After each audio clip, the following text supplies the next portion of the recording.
with me while I show you what I'm eating today as a white transmasculine, femme non-binary, temporarily mostly able-bodied, neurodivergent, obsessive-compulsive, chronically ill, culturally Jewish, Unitarian, Universalist, non-monogamous, STEM-Leo, romantic, gray, demi-bisexual, a survivor of acute complex trauma, millennial, and cat parent in mental health recovery. It's a trap! Hold on, dude. Yeah. Hold on, Chad.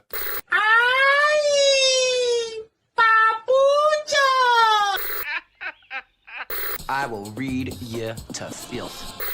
Chad! Oh, Chad! Chad!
I could not get through all the comments in the intro, partially because I just spaced it out and I was staring at the screen, and then I remembered, oh, I'm supposed to be playing all these. Welcome, everybody. It's TGIS. It is the Lord Scale Day, and today we are going to be having a conversation about not only the Lord Scale, but a certain company that's going to start producing figures in the Lord Scale. We're going to ask some questions, get some kind of details if we can, figure it out, but going to have a busy show. That being said, I will try to get to everyone as I can. Everybody knows I'm continuously behind on the chat because I like to include everybody, not just super chats or member chats, but yeah. So thanks everybody for being here. It's good to see you all.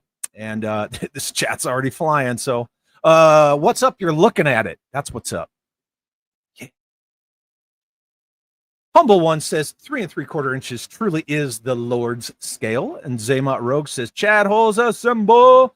So we might as well just get right into it, kids. All the way from the great state of Rhode Island. That's arguable. My handler, the rightful owner of Steel Brigade, this guy. What's up, Mr. VALA? Man, that burns people up, doesn't it? It's just funny.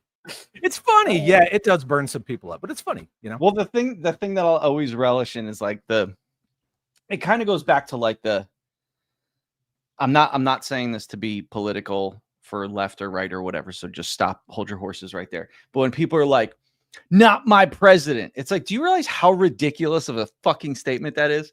So when people are like, not my Steel Brigade, not my action force, it's like, well, it is today. So it's like, you can say it all you want, but by the laws of the U.S. Trademark Association, yeah, shit is mine. Yeah. So I mean, it's kind of one of those things. Like, I don't collect one of the current Hasbro iterations of G.I. Joe. It's still G.I. Joe. Like, that door swings both ways, right? Yep. And I have 80s Action Force all over the place. I got your Action Force. See that? That's that bullshit. Well, the convenient thing is that, they forget that, like, you can even go look this up on uspto.gov, is that movie over here. Hasbro abandoned Action Force in 2005. I didn't get it till 2019. So to me, it's like, who you mad at? Like, why are you mad at me? Like, go be mad at Hasbro. Bro, they let that thing go a decade before me. So And Serpentor. and it's like, well, I could you imagine? Oh man, they'd have had to pay me some money for that one. But it's like, that's the thing. Like, guys, don't, that whole saying, don't hate the player, hate the game. Like, this is the game, man. This is the game. Yeah. But now it's like, I'm the one that gets shit on all the time for it. But the same dick faces that will be mad at me about Action Force and Steel Brigade think Skeletron and Fresh Monkey Fiction can do no wrong. Wrong. None. None. Yeah. Skeletron can make something that is 100% a copyright ripoff, and it's like, dude, but you're mad at me. You're mad at me because I purchased names. Well, some people are in the club and some people aren't. They purchased names and copied the design. Like, I don't know what, like, where's the line? Like, where's your line? But it's like they like to live in that gray area, that bullshit where it's just like, well, it's whatever feeds my argument. It's whatever is okay for me. And I'm just like, okay, man, cool. You could buy it under a fake name if you want, or get my stuff from other people. Don't bother me. Well, money's green, baby. Yep. Jay Bart, let's hear what's up. I want to say hello to my brother from the Great White North of Canada, Canadio. Stuart Jardine says, as Bobby has the largest or biggest Steel Brigade collection, how many is he going to keep for himself? Like of yours? Oh, of mine? Yeah. I probably don't even have near the largest modern day Steel Brigade collection. I sell it. It's the name of the game is money, baby. I mean, like I keep in my archives, I keep one case of everything. Now I have like the new Steel Brigade that just came out, the retro carded one. I have a case of regulars, and then I think I kept 10 gold for myself. Ooh. I know. Well, all the variants that I make 100 of, I usually keep 10 for myself. So technically there's only 90 in the wild. There it is. So it makes it even rarer. But no, what I do is I keep like 10 for myself because listen, yes, when you're friends with me, it comes with caveats. So it's like, I send Ryan the variants. I give Jordan the variants. Like, I make sure like I keep them for the people that I want to give them to, which is my right. But I also keep them for myself. So it's like, so of the golds, I probably gave out maybe 3. So I still have like 7, but that doesn't count like the EP and FEP samples. So I get some loose ones. So I have a few loose ones that are early samples. So yeah, in the grand scheme of things, I do not have a large collection of my modern day Steel Brigade stuff. You going to do the same thing with the 118 Steel Brigade, even though your personal collection is 118? Are you going to put like at least one of yours with your collection? Well, of course. Yeah. Okay. There you go. Yeah. Stu says, whiny ass tribalism jagoffs. Forget them fools. That's what Toy Collecting is all about. Speaking of your figures and variants and all that stuff, I noticed, first of all, you and I we're gonna give this away tonight. Right? This is Praetorian Fury. I did get a case from you guys at DFW. I noticed that these aren't like the last ones where you had to like kind of cut the tape on the bottom. So I can just look beforehand. Yeah. Which is fun because when I do a giveaway, I want to know, like, is this a variant or not? Not that I would keep it, but because it would be more exciting for whoever won it. So yeah, you and I we're gonna give this away here in a little bit. But yeah, I noticed that when I got them in, I was like, ooh, they didn't tape these. So now it's like, again, for those, the factory did send me 10 for myself, but when I saw that it wasn't taped, I'm like, well, I can actually check these. Now, the good thing is, so about the not taping is that, they're 1 per case.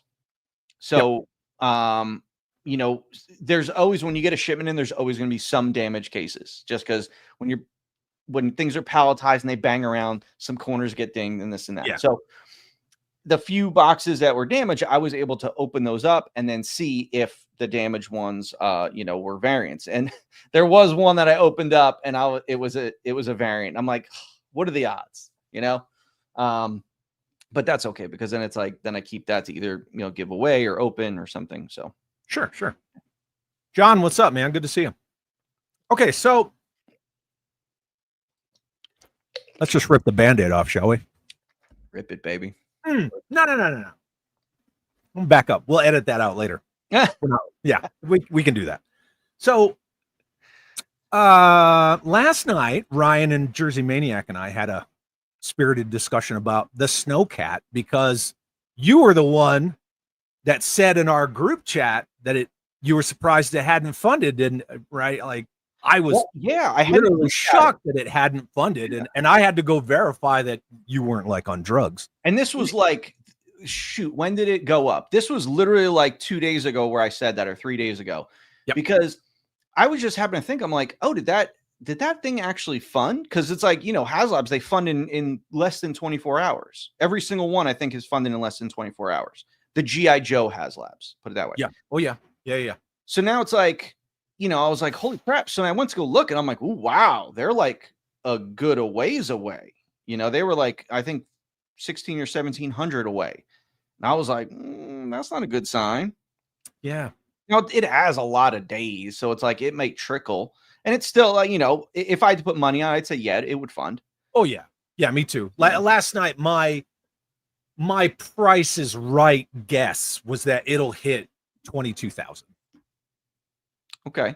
Yeah. But, you know, I mean, it's Price is Right. Funds, you're just going to chuck out a number. Once it funds, then it's like everyone that bought one is like, I'm going to buy two to get to the goal. And then I could sell that second one. Yeah. So it's like, that's the mentality of it. It's like, well, what's the first unlock? Lady J, right? I think so. Lady J. Yeah. Lady J, then like Flint, then the bivouac, right? So it's like people are going to want to get to that bivouac, which is funny because you don't camp. You don't do open camping in cold weather. That's cool. No, you definitely do not do lean-to structures. And all they're going to do is turn around and just, they're going to put it back out in 6 months. Yep. So, you know, to me, it's like once it funds, then it's that mad dash for the unlocks. And, you know, so, but again, it'll be interesting. Say it doesn't creep up. Say we don't get there. And then it's like, you know, because let me pull it up just because. Iodine 74 says Flint is last. So I guess it's Lady Flint J, Bivouac, Flint. Okay. Yeah, Bivouac is the second tier. Yeah. So let's see where we're at. We're at 6850 out of 8,000. See, it goes up and down and up and down and up and down. It's not just steadily increasing like you see it. It's kind of doing this. It's just like bouncing around. Yeah. Andrew, I don't know. I mean, you know, 1,200 is doable. 1,200 is definitely doable, but it's got to put it this way. Even if it does fund, if it funds, say it gets to 22,000, which is great. They still have to look at this and say, did we go with the wrong choice here? You know, just because you win doesn't mean a win is good. Right. And, like, you work there, so you know that they have challenges with looking inward and asking why. Yes. Like why was this one hard to fund? And a lot of people have opinions and thoughts and ideas as to why. There's also another vehicle that's being produced by Mezco right now that's been kind of taking some dents out of that thing. But we'll get to that in a minute. But you know, just a perfect example for the keyboard warriors that don't understand sports. Say you're winning 5-0 and you go into the third period, and all of a sudden that team scores 5 unanswered goals, and you go to overtime and you win 6-5. That's not a good win. You still blew a 5-0 lead. So it's just like, yes, if they fund, okay. But just because it funds doesn't mean this was, you know, I know people are going, well, it has the days for a reason. Okay. But when your record Look at your record beforehand. Yeah, look at the hits. 9 hours? You funded in less than 24 hours for the 3 prior. This one, so it's. But again, it's like, look, if you want it, buy it. Absolutely. And the 60, 150 people, they wanted it. Now, I've seen a lot of people saying, like, 1 is size, 2, it shouldn't be a HasLab, 3 is price. It's like, dude, that $325, that's a lot. If you break it down, we looked at it last night. Ryan pulled up a slide that has everything for the campaign, right? Mm-hmm. And like, okay, so I'm just going to do some Kentucky windage math. So this many figures, $25 a piece, plus a bivouac, which is surely going to be $50 by itself if it doesn't come with a figure, and blah, blah, blah. Total price without the tax and the shipping and all that shit. The vehicle's still $200. Mm-hmm. The vehicle was originally supposed to be in a new price point that was $150 to $200. All they did was chuck some extras in there and say, now we're going to make them pay for everything up front. Yep. I think that's just obvious to some people. Like, you're still giving us the $200 vehicle. Yeah. But you put a bunch of caveats and wait, hang on. And then that's what you get. So I don't know. And I made the argument, everybody wants to talk about Snowcat. Well, I'm looking at my 1994 G.I. Joe Blockbuster, and I'm like, that's a way bigger, more impressive snow vehicle. I mean, the Snowcat is more well known, but if you want to talk about size, HasLabs are no longer about dream projects. And again, that's another thing where people are just catching on. It's like, you're not making the Kitana anymore. You're not making Galactus anymore. You're just making everyone pay for cutting steel. Yeah, of course. The no risk. It's the no risk. Exactly. Well, I mean, all reward, no risk. Yeah. Yeah. At the end of the day, I mean, the hiss should not have been a HasLab. Let's see. Rumbler 325, Mask 4-pack. What Mask 4-pack? Oh, is that the Loyal Subjects? Loyal So Subjects. it's all their vehicles in one. Yeah, $325. Neither crowdfunded. Yeah. Well, it's fair point. 100% fair point. However, let's look at it like there's always a flip side, because I always try to play a little devil's advocate and to not make it seem like I'm the asshole that hates Hasbro. But Mezco, I don't believe, has done crowdfunds. So unless I'm mistaken, Ryan would know better than I am. But from what I remember, last 4 or 5 years of me collecting Mezcos, is that they have not done crowdfunding. So, they're following their model, and they've done very expensive things, and they know their fan base. So, they don't do crowdfunds. Loyal Subjects, if you come out of the gate with a new license and you do a crowdfund, that's probably a bad look. So I'm not sure if there was something baked into their contract or something like that. I don't know this. I'm just speculating, but that could very well be a point. So I'm not saying that's a very valid point that those two companies do not do crowdfunds, but I'm just also playing like there might be a reason why, but here we are. That's a valid point that you bring up, because I'm going to bring up a company that we love to discuss, Super 7. When they announced that they were doing O-Ring Joes, what was the very first thing that they tried to do? The mothership. The mothership. The very first thing. Yeah. They had no O-Ring figures out. Nobody had gotten their hands on them. Nobody had any kind of association with that line. And they're like, we're going to crowdfund this mothership with a bunch of O-Ring figures. And it's like, well, the only thing we know about Super 7 and Joe is like, your reaction Joes, your 5 POAs. That was it was bold, but it was a bad look, to say, oh yeah, it's reaction plus O-Ring. Look, there's O-Ring figures. It's like, maybe you should have waited on that. Maybe you should have waited. Word around the campfire that he was saying at Joe Fest is that he's going to relaunch that mothership. We'll see. Says the 5-foot guy at a booth by himself with a panel with less than 10 people on it. Yeah. Listen, guys, I'm not being an asshole. I'm stating facts here. I'm stating facts. This is a company that just last year had a big presence, lots of people working for them. This year, I saw a video, I saw pictures of Brian by himself setting up the booth. And then someone told me, oh, Super 7 had less than 10 people in their panel. I said, that can't be accurate. You're exaggerating. Then I saw a picture. One of my buddies from the Finest sent me a picture from the back of the room. Picture, and I said, well, now I'm gonna poke my head into his booth. It's San Diego Comic-Con here in 2 weeks when Ryan and I go.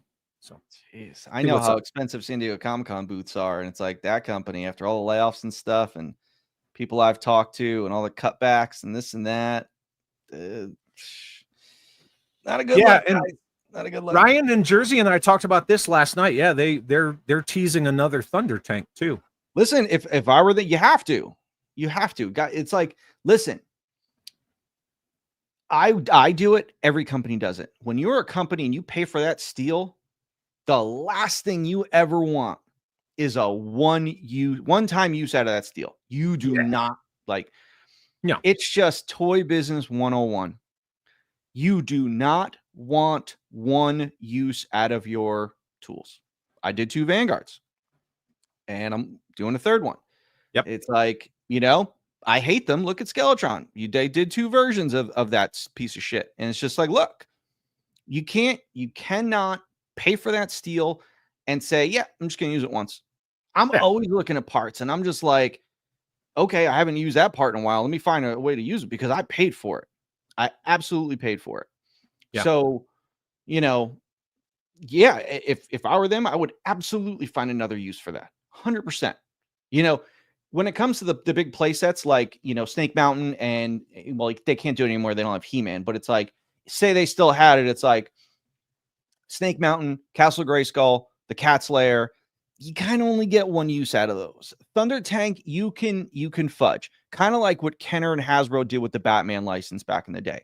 Remember they did, they took the Batmobile and then they camoed it out. So it's like, so, that's why Skeletor had freaking webbed hands, right? Yeah. And I mean, it's every line. Every line's going to do it. Dude, look at Mattel WWE. Look at 4 Horsemen. That's why it's like when I see comments of like, oh, another repaint, oh, more reuse, it's like, dude, what do you collect? What do you seriously what do you collect? Because maybe I'm blind to it, but I know pretty much every toy line out there. Every toy line uses reuse. Show me a toy line that doesn't. Yeah, show me. Absolutely. It's like Adventure People. Fucking Matchbox, look at all the reuse and Matchbox and Legos, Bobby. Fucking Lego reuse. It's just like the hypocritical, stupid comments. It's like, guys, just think before you type. Come on. Oh, more reuse, another repaint. All right, man. Again, when you say something like that, tell me what it is you collect, because that's the first thing I'm going to say to you when I see it. And you better have a valid answer. You better blow me away with some toy line where I'm like, you know what? Actually, you're right. You know what it's going to be? Classified. Yeah. Okay. What do you collect? Okay. I collect classified. So you've been in this game 8 minutes? Cool. Yeah. Cool story. Yeah. Cool right. Story. Dude, I get the best chuckles, the best imbecile quotes of the week from just the G.I. Joe Instagram and Facebook accounts, because they'll make a post and half of the comments are just brain dead. Oh, I've never seen that figure. I've never seen that character before. And they threw up a thing about what's your favorite Cobra Commander? And so many people are like, who are those other 3? Who are those other 3? My favorite's the original. And so me, right, I'm poking the bear. I'm like, so the hooded one? Because according to the comics, he was hooded the very first time you saw him, right? Yep. And then he was hooded a lot in the cartoon. It's like, the original. Well, who's original? Hasbro's original? Marvel's original? Yeah. So I was just poking people. And then one person was like, that's not Serpentor. Just slapped my ass off. I would let me tell you something. If I saw like who's your favorite Cobra Commander, and then there was that ballsy guy that was like, man, I really like that one with the gold helmet and the red face mask, I'd be like, that's my man right there. That's that guy. He's got some balls on him. Yeah. Yeah, 49er Brian says those posts are a dumpster fire. Yeah, I mean, they're pretty funny, but whatever. Serpentor. So what do you think about the Mezco Rumbler? So I thought, I mean, when we saw it a year or two ago, I think it was like 2 years ago, or yeah, because I think it was 2 San Diegos ago they showed it. I thought it was cool. I mean, listen, I have such a love-hate relationship with Mezco because I love their stuff. I absolutely do. They burned me on a bunch of things that kind of made me turn my back on them. But then just recently I got back on board because I got some things that were really great. And it's like, look, they really do try. Listen, not everyone's going to hit a home run. But, you know, I don't hit a home run every time. Sometimes you have items that fail or don't perform as well. Sometimes items don't come out the way you want. My problem is not with the item not being done well. It's the way they handle their business.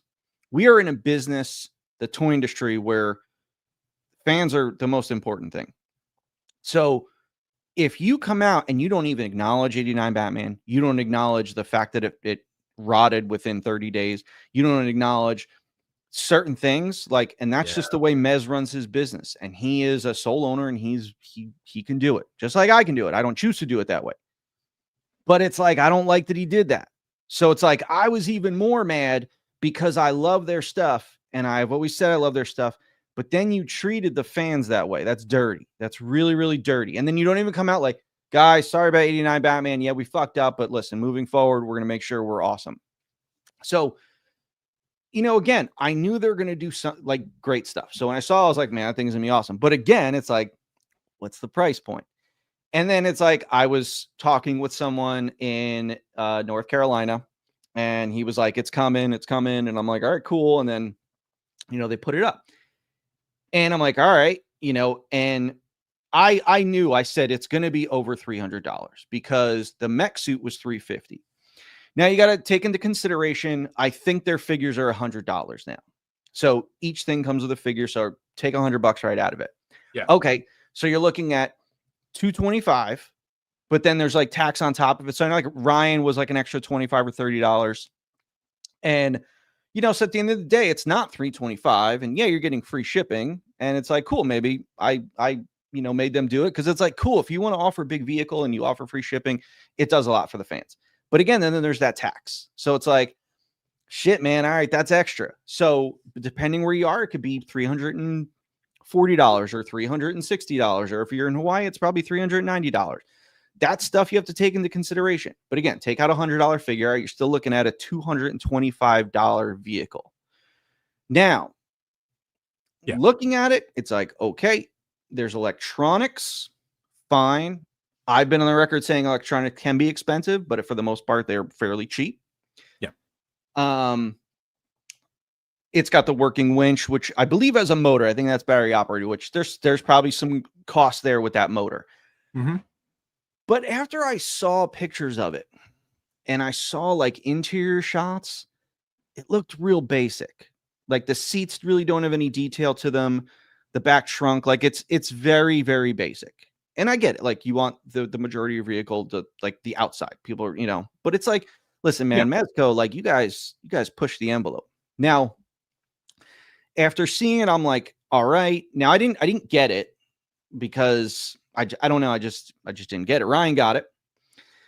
But someone had sent me pictures, and I don't want to say who it is, and I didn't want to share them just because it was private and he shared them with me. But yeah. Someone sent me pictures of it next to the Vanguard.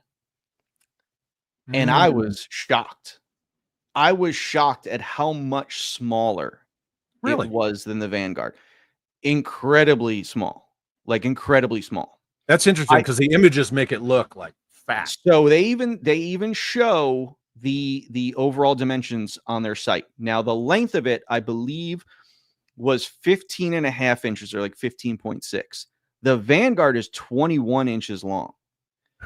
So that's a significant amount bigger. The wheels on the Vanguard are probably a good 30% larger. The height, just the height, not even saying the turret, like the height of it, so much taller. So it's like, you know, it looks rugged and beefy. Hey, yeah, exactly. Yeah, we're the soccer mom guys coming out. Yeah, where's the soccer mom comments? Yeah. It looks rugged and beefy, but I was incredibly shocked at how small it looked compared to the Vanguard. Now, again, the Vanguard does not have lights. It does not have a motorized winch. It just has a wind-up winch. Because at the end of the day, it's like, you really want to charge people extra with something they could just spin themselves in 2 seconds? Yeah. Plus, that goes back to like old school toys. You know? Yeah. But it's like, again, like, you know, yeah, it's got the armor on the windows and stuff. Okay, well, look at my Vanguard with the all-in bundle. It's $160.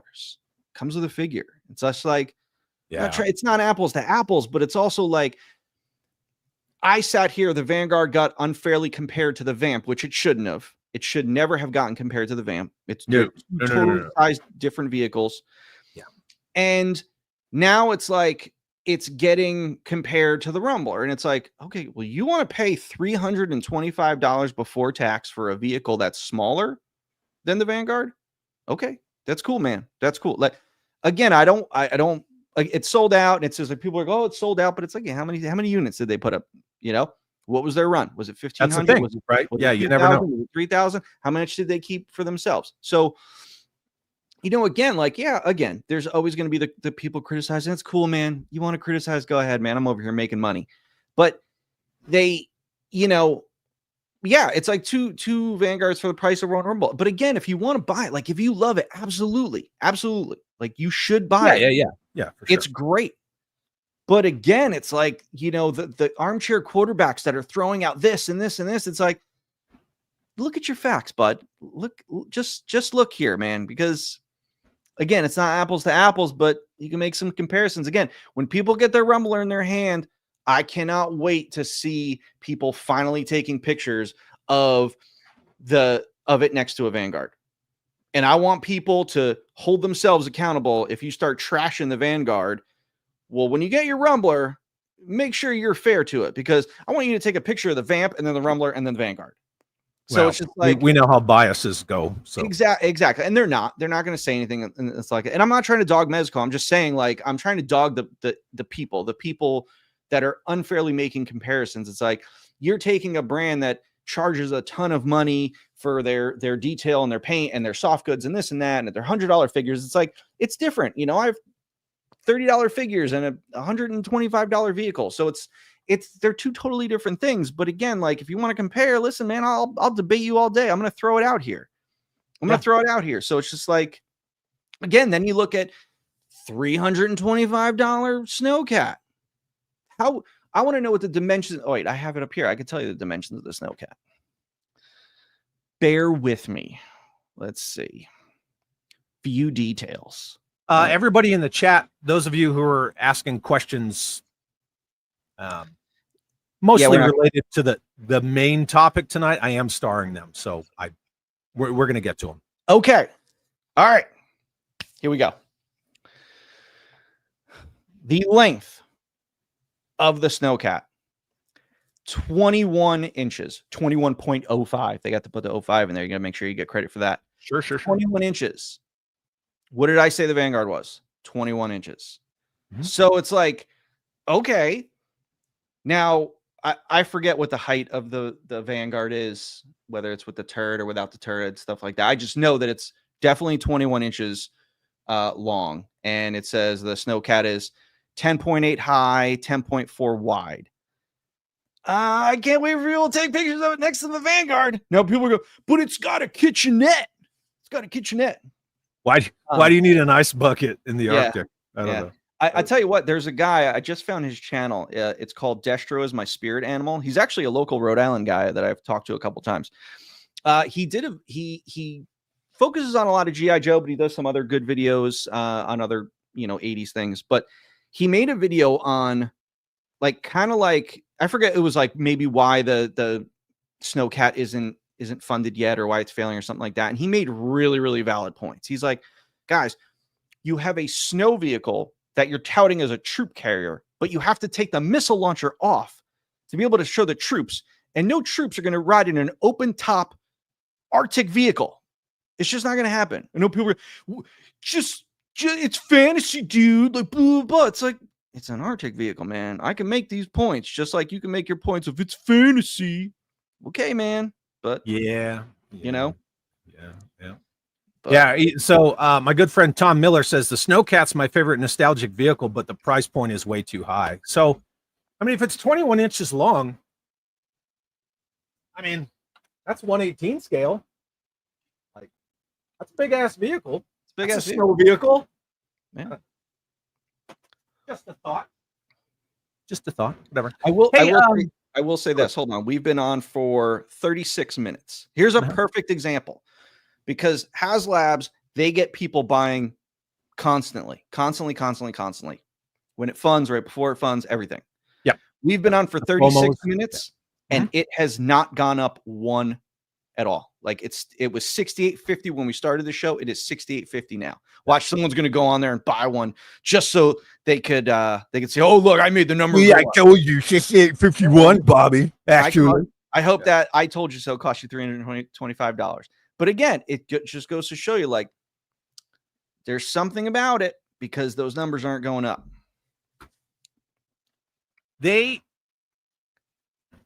since you made it known to the rest of us in our group chat that it hadn't funded, well, it was probably just me, right? Because I don't keep track of that stuff. Well, yeah, I was just raising the question because I'm like, I was just surprised. I was like, guys, it hasn't funded. Like, it wasn't trying to dog it. I was just like, wait, like, am I the only one shocked by this? Because you expect them to fund, and that's the thing. I didn't even I thought it funded. because I just expected a HasLab to just fund a G.I. Joe's HasLab. It just a day goes by, it's funded. All right, well, what are how many stretch goals are we going to hit? Yeah, then they're coming up with new stretch goals just to sell more. Yeah, I get it. I get it. But yeah, as soon as you said it didn't fund, and then I went and looked. I mean, because I don't hate watch stuff. If I'm not interested in it, I mean, it's there. It doesn't matter to me. It's academic at best. Hate watching has got to be a shit life, man. It freaking I wonder how many people are hate watching you and me right now. Well, I would say at least 10%. You know what I find interesting is, and I thought about this, and I mentioned it. So I was trying to play it off like maybe we didn't talk about this, but I'll say we talked about this. But it was a funny point, so I'm going to say it again. So I said to Chad, I was like, what's going to be funny is it going to be more haters watching because they hate me, or more haters watching because they hate you? And then I was like, oh wait, but what if we're like a Venn diagram where like there's me, and then there's you, and then there's the overlap of the people that just hate both of us equally?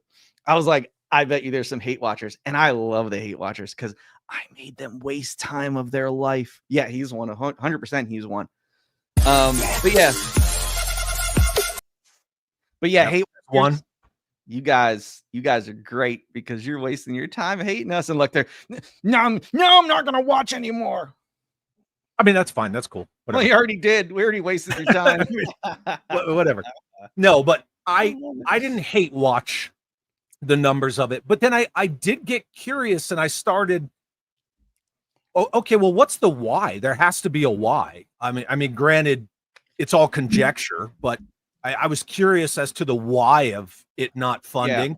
Yeah. And then I heard about the Mezco Rumbler, and then there's I don't know, like Gridiron is just like spastically like throwing out all these new vehicles and shit. So yeah, it's an interesting time to see that a G.I. Joe HasLab is struggling. Yeah. And the only one that really kind of struggled at all was the Sky Striker, and that's purely because why would you crowdfund a Sky Striker, a 1/18 Sky Striker? I mean, yeah, you got the molds. That's that bullshit all day, every day. And the only reason it funded is because the Rancor failed. That's true. That's true. Yeah, because people jump ship over to the. Yep. Everybody's fickle about that. The FOMO sets in, and then they just start hitting buy at the end. So, well, listen, I think vehicles is going to be one of those, like, vehicles scares the crap out of me, and I have some vehicles in the works. But it's like, dude, we're at a point where, think of the space you need. If you have a HISS tank, if you have if you have the Hiss tank, if you have the Dragonfly, if you have the Rattler, if you have a Vanguard, if you know you're getting a Rumbler, it's like, dude, there's a lot of you need a lot of space for that. So, I think when it comes to 6-inch vehicles, you're going to start people really being cautious about the ones they get, because it's like, do I really, really need that? Do I want it to sit in a box and sit in my closet? Do I want to put it out? Do I have the space to put it out? What do I have to get rid of to make that space? So it's, that's why vehicles scare me. I'm very cautious about vehicles. And I think there's going to be a point where if the snowcap funds, I think they have to be more cautious of their next vehicle. If it doesn't fund, I think it's going to set a precedent now moving forward as far as like 6-inch vehicles are concerned. I think it's a tough nut to crack now, just because of space and price. And also it's like, there's so much competition. There's so many toy companies. There's so many people putting out good stuff or mediocre stuff or shit stuff. But it's like, there's a lot. So, there's a lot out, and it's like, people are going to start like, oh man, you don't have a finite amount of money. It's like, you're flooding people with all this stuff to buy. It's like, that's why I'm like, I want to put out the best possible products. Cause it's like, I don't want, if I have 10 items, I want people buying at least 8. I don't want people buying 4 or 5, Yeah. The pick and choose time is it's approaching. Yep. Yep. And I get it. Like, space is the enemy of everyone. Again, last night we all had this conversation about space, and Ryan cracking his jokes about scale and shit. Like, well, those of us who collect 1/12 scale, and I'm like, Hot Wheels collectors, right? I mean, Lego collectors. Everybody's got space issues. It just is what it is. I want to get to some of the starred stuff real quick. Get to the chat, and then we're gonna move on, and we're gonna talk about a vehicle. We're gonna have a little vehicle segue. So okay. David Carlier, channel member for 9 months. Thank you, David. Uses his Chad chat and says hi to everybody. I gifted 5 channel memberships, so congratulations to you 5. Nostalgianaut, channel member for 14 months. Thank you very much for being a channel member since day 1. Says, waiting for this episode felt like the anticipation as a kid to open Christmas presents. Yeah. Look at us, Chad. Look at us. Yeah, me and this guy over here, my handler. We've been discussing doing this for a hot minute, because keeping secrets is hard. It is. It's not hard. It is. Embargo channel member for 15 months. Thank you, my friend. Says, can't wait for these figures. What figures? Yeah, we're gonna get into them here in a minute. What are you fucking with? What are you doing? I have a new build I'm working on for a figure. Nice. I was just checking to see if a certain vest fit on a certain body, and it does. And I'm like, ooh, that's pretty cool. I thought about it like literally in the shower today. I was mowing the lawn, and like before I left for the show, it's like I was mowing the lawn and I was in the shower, and it's just like I'm constantly thinking of work all the time. So you're welcome, fans. But I was just like, oh man, that'd be a cool build. I was like, oh, let me see if that'll work. Yeah. Nice. As soon as I got here, I pulled out my bins of parts and I started messing around. Zakanian, channel member for 13 months, says, translucent lives matter. As you were. Thank you very much. Okay. And then Suka, our good friend Suka from the Toxic Toy Depot, one of my mods, Chat Hole, channel member, awesome dude, good friend. Thank you for the $5 super chat, my friend, and says, replay squad, but had to swing by and drop some super homo love to Bobby and Chad. Wow. Love you guys, Bobby. Keep doing what you do. I'm in on all scales. I'm trying. That's awesome. Keep liking it. I'll keep doing it. World Made a Cardboard. What's up, John? Good to see you. Sends a $5 super chat. Thank you very much. And says, Bobby, my daughter loved her Praetorian. I'm not a modern collector, but you keep bringing me back. I will be getting a 1/18 scale Steel Brigade. Awesome. Thanks, man. Yeah, buddy. And Cutthroat Comics channel member for 5 months. Thank you very much. Says, hi, Chad and Bobby. I hope your Sunday is good. My Sunday's good. My Sunday's been good so far. Yeah, it's been good.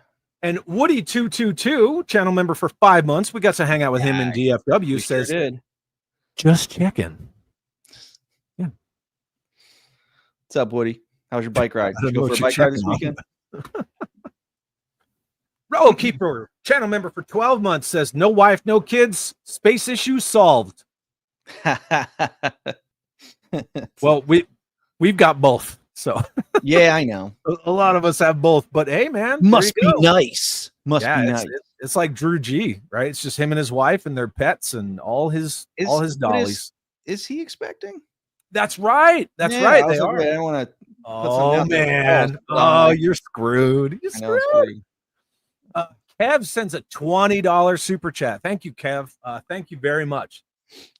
Says Fury won, and my question is, I want to know if Mr. Vala has been made aware of the product swipe taken at him from Diaper Island. If he has any comments. He did. I mean, yeah, he did. I mean, so all right. I mean, he swiped at me too, I think, in the same video. So all right. So funny thing about that is that, but again, this guy, I mean, we don't want to give him too much attention because that's what he's like a leech. He just looks. Yeah, for the just blood, let it fly. It's cool. We're good. So if he took a swipe at me, okay, well, I've never swiped at him. Maybe I did when he was, obviously what he was doing with Ryan. Yeah, cheap G.I. Joe knockoffs. Oh, okay. So funny thing is, and I have the emails.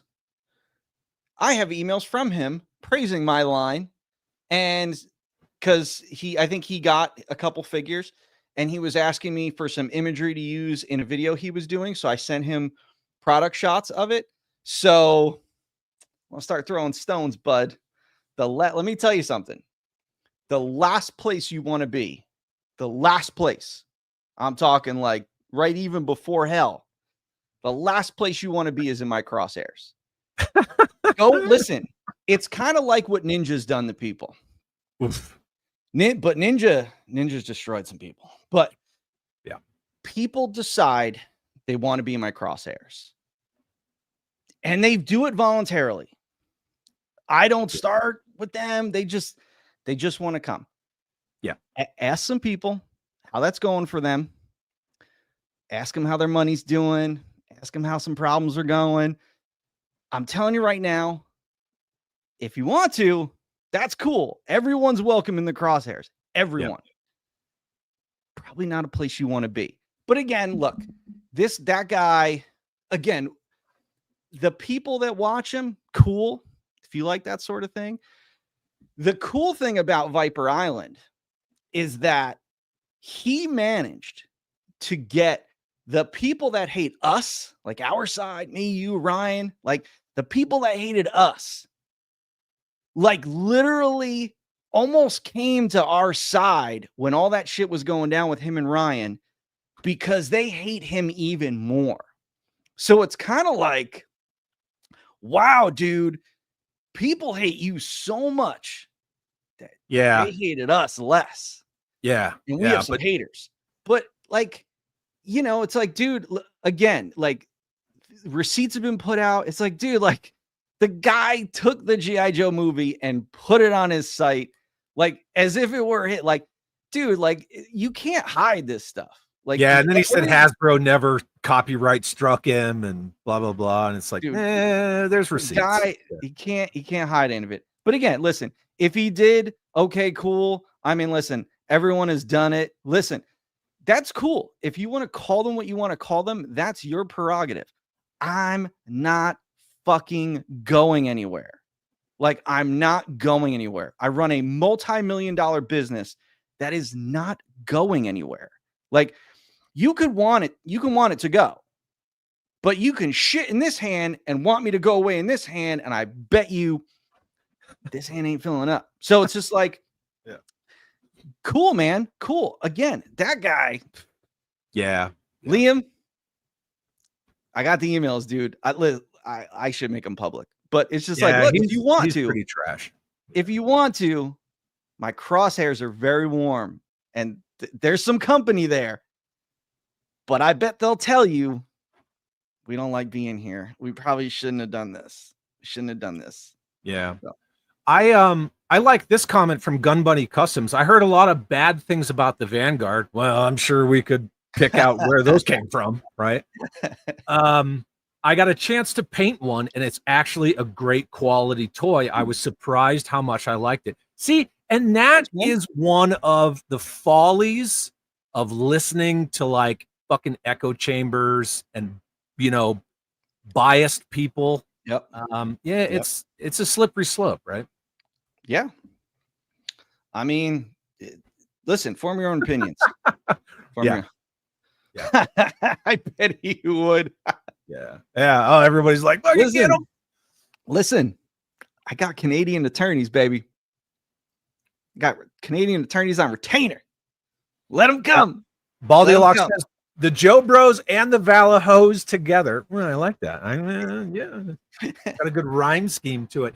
Can all wipe their asses with Diaper Island because she's a little bitch. I'll take my hose.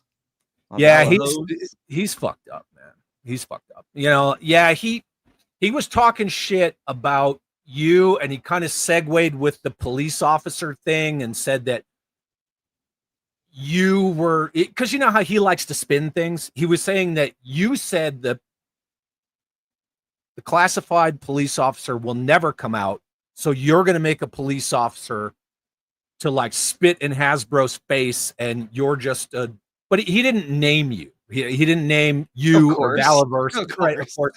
And then the same thing about me. He said that everything that I said about, you know, HasLabs and the slides were lies and all that stuff. So wait, so that's that crossover hate that we were talking about. Okay, so basically what he's saying then is, so here we go again, because we know Hasbro, the only company in the world that can do Hawaiian shirts, even though Ron took it from Magnum PI, fuckers. Yep.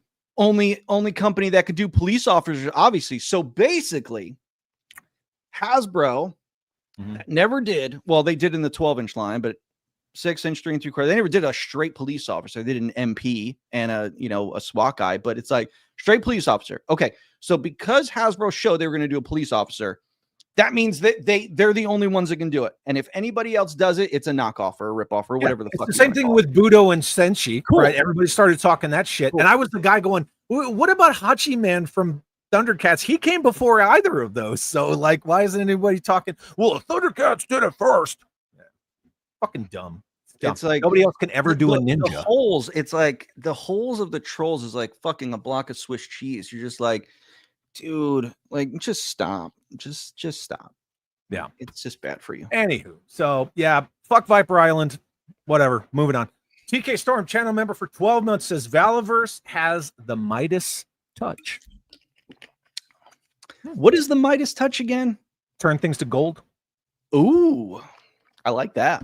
Yeah. The Golden Fleece. Robert's Infinite Realms, channel member for 14 Is that Greek? months. Yeah. That's Greek, right? What's up, Robert? Good to see you, man. Says, just got my second Vanguard, still trying to figure out where it goes. Still committed to the Locust, but after that, I'm picky about 112 vehicles, all in Action Force 118 scale. You should just take the second one and just like plop it right in the middle of your dining room table. Suspend it from the ceiling. Yeah. Here's what you could do. Doing sick jumps. Put it on your dining room table, open up the trunk, put the salt shakers in the trunk, maybe centerpiece. Put the napkins in, open the doors, turn the napkins, like make them a cylinder, put them inside the top where the turret goes. Boom, dude, you can make like a Vanguard Lazy Susan out here, baby. Yeah, just put it on top of a doily. You're fine. Centerpiece. Absolutely. Father Son Galaxy, thank you for the $5 super chat, my man. Says, I'm not a completionist at all, but one day I looked around and said, damn, Valaverse made me one. Kudos, and I appreciate you. Thanks, man. Yeah. I appreciate you being a fan. Thanks for digging what we do.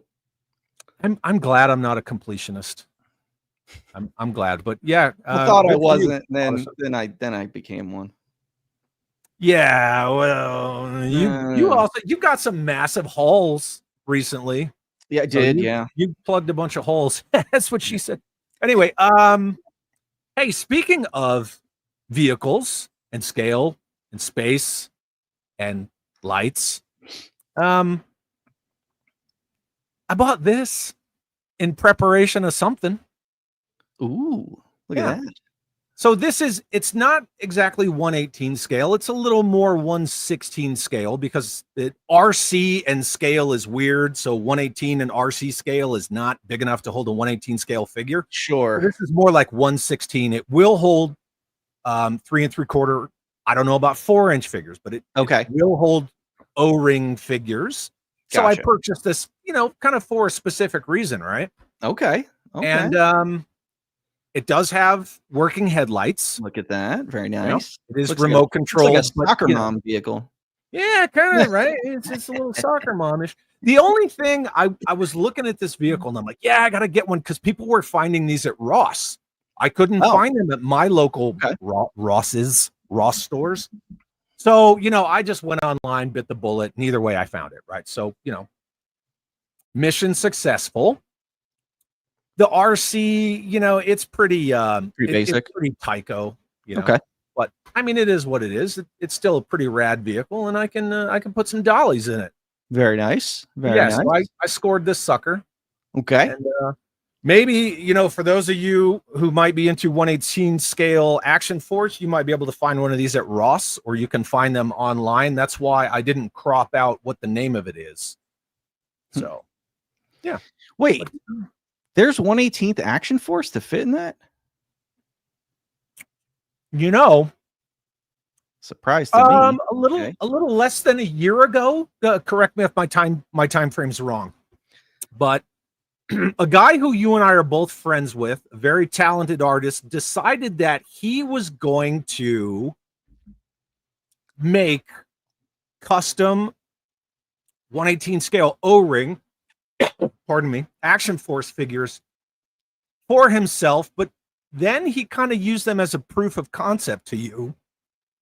And then you and I started talking about it. He made a few more, and then one day you sent me this picture. I did. So what is this? That looks like a very pretty female Action Force character. Maybe my favorite Action Force character. Looks like a little Pandora.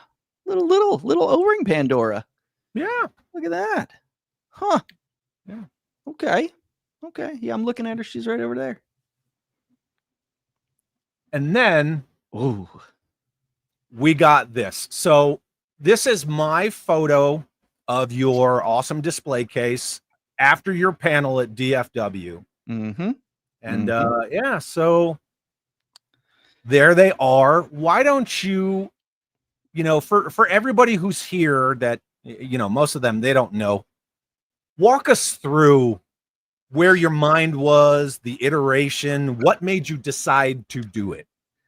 So I'm trying to remember how the timing of it all, because the timing's a little fuzzy to me, because there was one group that was working on some and another group that was working on one.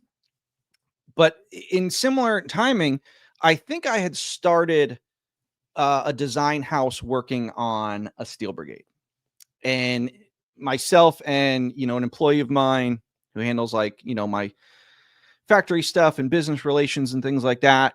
He was like, you should do O-ring. And I was like, I don't know. I was like, it could be interesting, blah, blah, blah. So he was like, well, let's have this design house. Let's have them do a proof of concept. So I said, okay. So we got them started. They hadn't finished it yet, or I hadn't seen something yet. And then a well-known gentleman by the name of Matthew LeCroy, who is amazing at some O-ring stuff. Yep. He had done a Pandora. He did a custom Pandora. And I think you showed it to me. Like, you were like, have you seen this? I was like, I was pushing you. Yeah. And I was like, well, that's really interesting. Cause I was like, well, I'm like working on some, but then I started getting some stuff from this design house, and they just weren't getting the style. They weren't getting that O-ring look.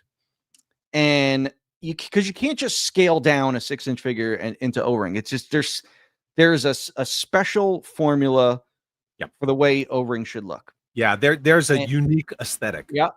So I reached out to Matt, and I didn't know this, but he works with Bobby Vance from Lone Wolf Toys, who does the sculpting of them. and Matthew puts them together and paints them, and they're like a good team. So I was like, hey guys, like, you know, I want to explore this. And I was like, here's what I want to do. I want to do 4 figures, and I want models to show at DFW. I can't remember when we kicked this off, sometime in the early spring. And yeah, it was like Marchish, something like that. Yeah. So, you know, at the same time they were working, I started getting stuff from the design house. I'm like, all right, good. At least I have a plan B, and they're only doing 1 figure. So I was like, fine, guys, just send me the print, blah, blah, blah. They painted it up. They sent me the model. It's not good. It's sitting in a box because I don't, it doesn't look good. But I started getting stuff from Matt, Bobby, and I was like, this is awesome. Like I gave very little direction, like very little. I gave them the turn, like the breakdowns of the figures.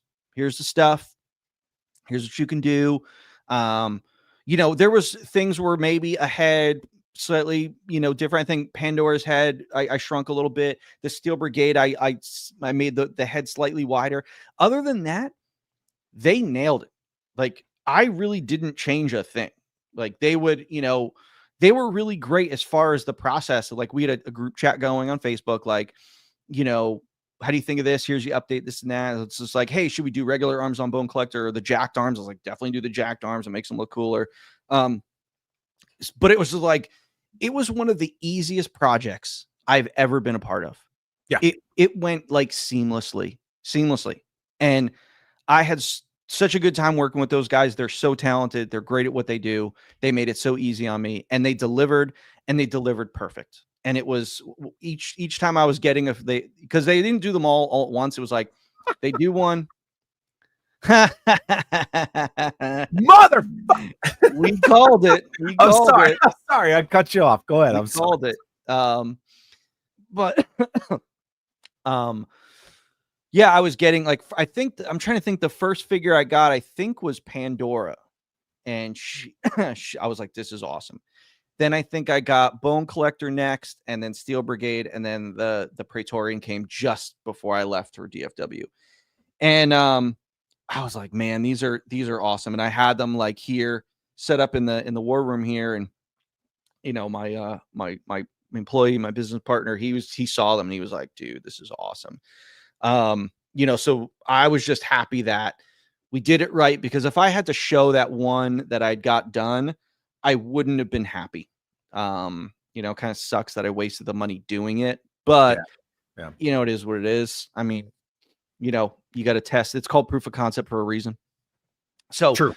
Yeah. Again, it's like, you know, this was just exploratory. This was, you know, I was never 100% I was going to do it, but after seeing these, I'm like, all right, we got to do these. We have to do them. And then showing them at DFW, and then the reception of it online after, I'm like, all right, cool. Now, I'm still weary of O-Ring. You know, people are like, oh, it's back. There's this O-Ring resurgence because I think there's 3 or 4 companies doing O-Ring right now. And I'm like, okay, I'm not saying those people are wrong. I'm just saying that I need to know the quantities. Now, again, I know factories and this and that. I could easily find out the quantities of what people are producing. Yeah. So if my factory comes back to me and is just like, yeah, this company so-and-so, they're only doing X amount, I'm like, well, that's really low. We can't really do that. Yeah. If they come back in the time, like, cool. The problem is we don't know. Now, I mean, it's like, all right, Hasbro abandoned ship. Super 7 has done it very poorly. You know, the other small companies out there, they're putting some stuff out. It's not at, you know, great volumes, but again, I need to know quantities. Yeah. So it's like, again, this project, this exploratory project, could easily end once I find out, you know, quantities and what's going on. Because while it may seem like on paper that there is an O-Ring resurgence, we won't know behind the scenes until I have more information. So again, like, there's a good chance I'm going to do it, but there's also a small chance that I don't do it. So we'll see. Okay. There's a couple of things that I kind of want to address. They're partially aimed at you and me, but I'm just going to answer them both again, I'm going to say to everybody watching, if you're asking Bobby questions about 118 scale, his line, his thoughts about it, like he just kind of gave a little bit of insight, but I am starring your questions. We will get to them. So you can answer them. Zaymot Rogue is asking, are there any articulation innovations with these at all? Or are they straight vintage style articulation? So if Zaymot Rogue, if you're familiar with Strikeforce Alpha, they have wrist articulation. There is updated, added articulation to these figures. So it's not just old school Joe. Yep. I have wrist articulation on these. The one thing I do want to add, and I don't know if this is like going to be like blasphemy or if it's like going too far, is I want to add an ankle rocker to the feet, because O-ring figures cannot, the second you put a wider stance, their feet are splayed out and they don't stand, their feet don't stand flat. Right. Now, I'm not saying an ankle rocker where the foot goes up and down. I'm saying just a side to side. Right. So I think I want to explore that and see if it is possible and see how it looks, because I would like for these figures to have a bit more of a power stance and not just straight up and down. Yeah. Ankle rocker, boot swivel. Yeah. Like something else knee down. I think it's a good idea. It's smart. Yeah. But yeah, that's the added articulation. And you guys just heard the other answer. Oh, and then Troubled Turtle. How will you handle issues of broken thumbs? So the hands on these figures, Strikeforce Alpha, and this is all Matt LeCroy and Bobby Vance from Lone Wolf Toys. The hands are PVC, so they're pliable. They have more give. Yep. Yeah, you're not going to break thumbs. Oh no, you can't do ABS. You can't do ABS hands. Yeah, ABS hands that's a thing of the past. Yeah. Yeah, because like you look at 82 straight arm zap and you sneeze and they just explode. I won't even put that rocket launcher in his hand. No. I don't want the rocket launcher to break. And two, it's just like I got one with thumbs, and that's how he's staying. Yeah. Yeah, you got to lean it next to him for sure. Yeah. Okay, so here we go. There's your money shot right there, baby. Ooh, baby. Yeah.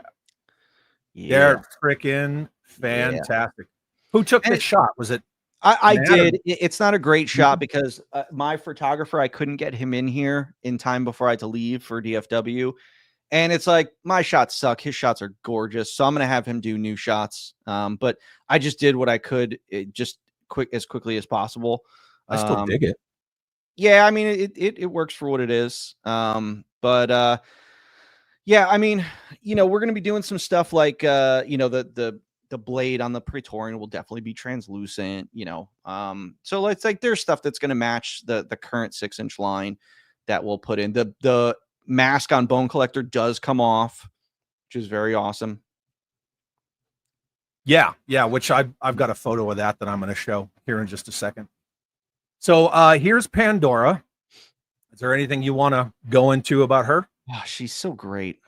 It's like I never get tired of seeing scars are perfect. Yeah. When you get up close to that figure, just the amount of detail that they were able to put in that face. Yep. And I don't know how well I can zoom in on this. I can't believe Matt got her tattoos. Like, I don't even know if I sent him the files for them, but I'm like, yeah, dude, he nailed it. And it's like, Matt does a great job of like, he sends you stuff and it feels production. Like the arms on, I don't think on Pandora, but definitely the arms on Bone Collector. He must get, I think what he does is he gets the files from Bobby and then he prints them, but then molds and casts them. So then he can pour resin. So they're not 3D printed. Yeah. They're poured resin, which is, for those of you that don't understand, they are two totally different things. Yeah. Speaking of which, Bobby's here right now. So nice. Welcome, Bobby Vance from Lone Wolf Toys. And he corrected me. Actually, Lone Wolf Toys did not design Strikeforce Alpha. So thank you for that. Anyway, go ahead. So the arms on Bone Collector, he like cast in flesh. So they feel and look production quality. Like these absolutely they don't look like hand painted samples. They look and feel like production. And I'm like, dude, like I was praising him. There you go. Yeah. See, totally They're totally printed, not cat. Oh, really? Really? I'm For makes sense. real? I Could don't have know. fooled me because again, the Bone Collector arms are flesh and they're not painted. So unless he's, but there's no like print lines. Like you guys I are don't know. listen. You guys are pulling some black magic here, okay? Yeah, Because- they're ninjas. yeah. Because again, you look at these, you're like, whoa. But yeah. So, I'm happy with them. I love the way they turned out. I get to see them every day, and I'm psyched to, explore them. That's a whole slippery slope we're not going to get into right there. I I'm mean, just going to leave that alone. yeah. Yeah, so Yeah. she looks phenomenal. I remember his custom / let's all egg on Bobby / proof of concept or whatever. But this, amazing. Like the detail in the pants, Yeah. the scar on her face, everything, the hair, just fucking awesome, man. Yep. This figure is rad. Hey, Scuba Pete's here, Bobby. Hey, what's up, Scuba? Scuba sends a $10 super chat. Love you, dude. And says, greetings all. Look forward to watching you and Bobby tonight. Can't wait for these 3 3/4 inch Valaverse. Lucky to grab a cell signal in the mountains. Nice. Watch out for Cocaine Bear, and we love you. Hey, Scuba, have some bourbon on me, bud. Oh, yeah. Fuck yeah. Yeah. All right. Praetorian. Ooh, yeah, baby. First question I'm going to ask you. Why did you go with the black one? He's the main version. There you go. He is like Somebody would ask. Yep. He's the standard, yes, I think the Elite was the first one that came out. That was a small con exclusive. Then it's like, I did the mainline one. Then we've had the Wraith and now the Fury, but it's like the black ones are like the infantry troopers. They're the ones, they're the green shirts, so that's why I went with that one. But again, that doesn't mean we can't do all the other ones. We're gonna talk about something like that, and that might lead back to what you just said. So yeah, all right. Mav Flight 75 said go with the green one. So yeah, we'll swing back around to that. Right? It's called segues. All right. Ooh, Bone so Collector. good. So I'm gonna skip. Yes, his helmet does come off. Yep. All right. So there it is. This is one of the photos from Matt, correct? Yes. Yeah. Yep. Okay. So let's go back to this guy. So we know Bone Collector. He's got his minigun. He's got the ammo belt. He's got the ammo storage backpack. The removable helmet. Yep. I don't know what else is there to say. He looks sick. Yeah. So here's the thing. So when I look at them, I'm like, who's my favorite? Like each one blew me away. I think Bone Collector is probably my favorite one, just by a little bit, like just a little bit. There's just something about him. He just looks so freaking cool. He does. Yeah. I think they all translated to 118 scale very well. In that 118, sort of flair that we had talked about, the aesthetic differences before, we still have like the knuckles on the gloves and the scars on the face. And, we've still got some fun shit going on with these figures, but I feel they all translated really well. Like they're noticeable immediately. Yeah. That's what you want. Yeah. I mean, everybody seems like really stoked on these. Yeah, baby. I want a 118 scale Chad. We could talk about that. Hey. Talk about so that. Yeah, there he is with the helmet off, and with the helmet on, the way that they got the eye sockets with his eyes, it is so important. Right? Because how many of us have a figure from whatever line where like the mask is like covering part of an eye, but they freaking dialed that in like perfectly. Yeah, that's why like when I kick these off at the factory, I'm be like, look, you change nothing. You change nothing. Right. These are exactly how they're going to look. Except maybe rocker ankles. Flynn, thank you. I appreciate that, man. Yeah, we got some really good questions pouring in. But yeah, the head sculpt. I'm just saying, if you want a 118 scale Chad, you buy a couple of these. You just take that head. I mean, it's not saying you could throw it on a skid mark body. Look at that. Okay, this is my fucking jam right here, man. Yeah. I know, like Bone Collector, you said like he barely squeaked in as your favorite, and I was like, I don't know. That flat sage green on that vest is fucking awesome. Yeah. Like the flat versus the non-flat, the shine on that head. That's what she said. It's so fucking good, man. Yeah, baby. Like when Matt, don't look at that. When Matt did his proof of concept, I was like, dude, you killed it. But this came out so good. Yeah. Yeah. Is that vac metallized? It is not. That's the chrome paint. Yeah. That's at Chrome Testers, right? Yeah, something like that. Because we're gonna look at something else in a minute. Maybe. Okay. You said we could. I said we could. You said we could. I asked. Yeah. Oh my Lord, yes.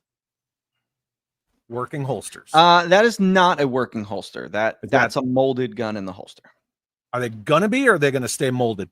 I don't know. Again, I'm still kind of figuring out, because again, the other thing about O-ring is, like, to me, I'm like, dude, like, what does Super 7 charge for an O-ring figure? Is it $20?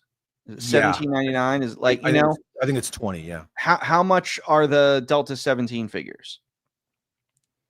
How much are the more? The call sign longbows? It's like more.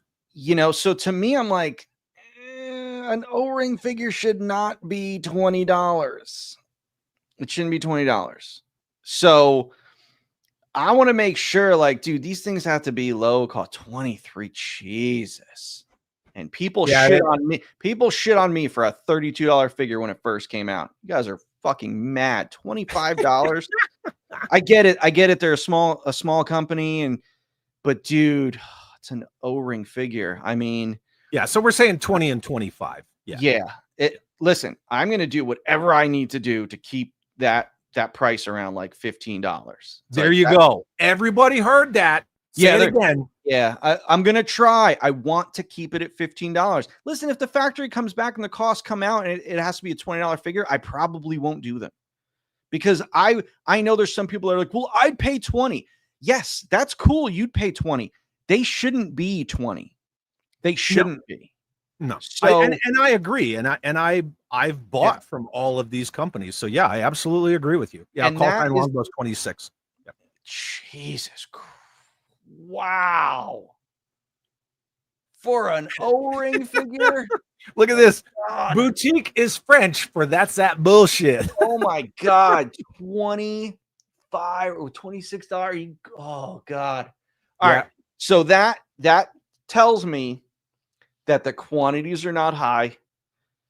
Again, Valaverse and Action Force is more well known than those other companies, and I think it would do much better. But that's not me dogging on them. I'm just saying that, it just, I mean, but it's a level brand recognition is a thing. Yeah. Call spade a spade, but it's just like, it's I got some homework to do, but it's just like, no way. Those Hell figures are $40. Jesus. I saw them. They look cool. They look really cool. They come in the VHS boxes, but $40.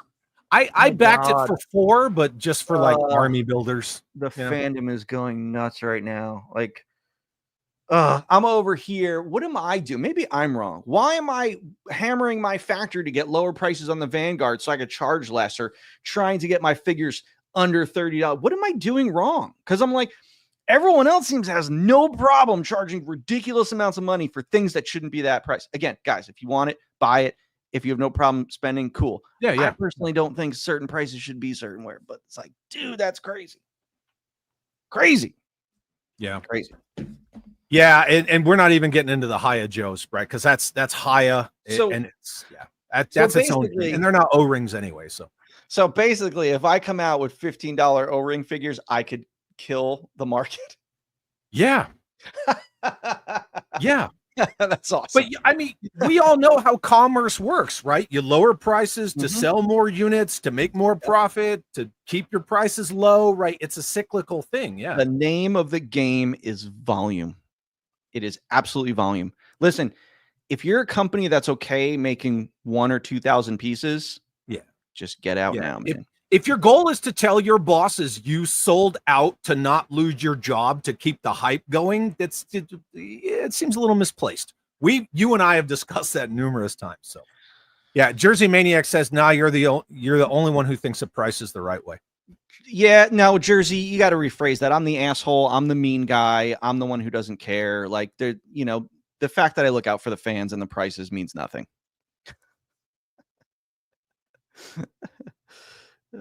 Some have said that blown out. Oh, never mind. Get out of here, man. It's such a dick. Yeah, Mother Slug said $15 O-ring figures would shut down. I mean, it wouldn't, but still. Yeah, Jersey Maniac last night, I guess he was waiting all night for me to be like super toxic. And I'm like, sometimes, listen, you only need to, like, it's not like you try to be toxic. You're just like, look, you're just trying to make points, man. You know? Yeah, but you buck the status quo, and I know you're critical about anything, then you're a fucking hater. Let's talk about this. So there's a lot of, I have my finger on the pulse of the Lord's scale. We all know that. I received so many messages from people just reaching out and pinging me, asking me about what are you going to do about blind boxes with the grenades? What are you going to blah, blah, blah. And you and I talked about it at DFW in private off to the side. Where are you standing on this concept? So I'll back up for a second, because this is what I find funny about the fandom is that, and it's just something you deal with when you run in a toy company. It just comes with the territory. It's unfortunate. I wish people were more observant. I wish people paid attention to details. I wish people, thought before they typed or went nuts. I even said in the panel, I'm like, I'm exploring this. I didn't say this is how they're going to come. Enjoy it. They're going to be blind boxes. I just said, this is what we're looking at. I didn't put up pre-orders where there were blind boxes, and well, be tough guy hides behind his buddies in hotel lobbies. That's know what?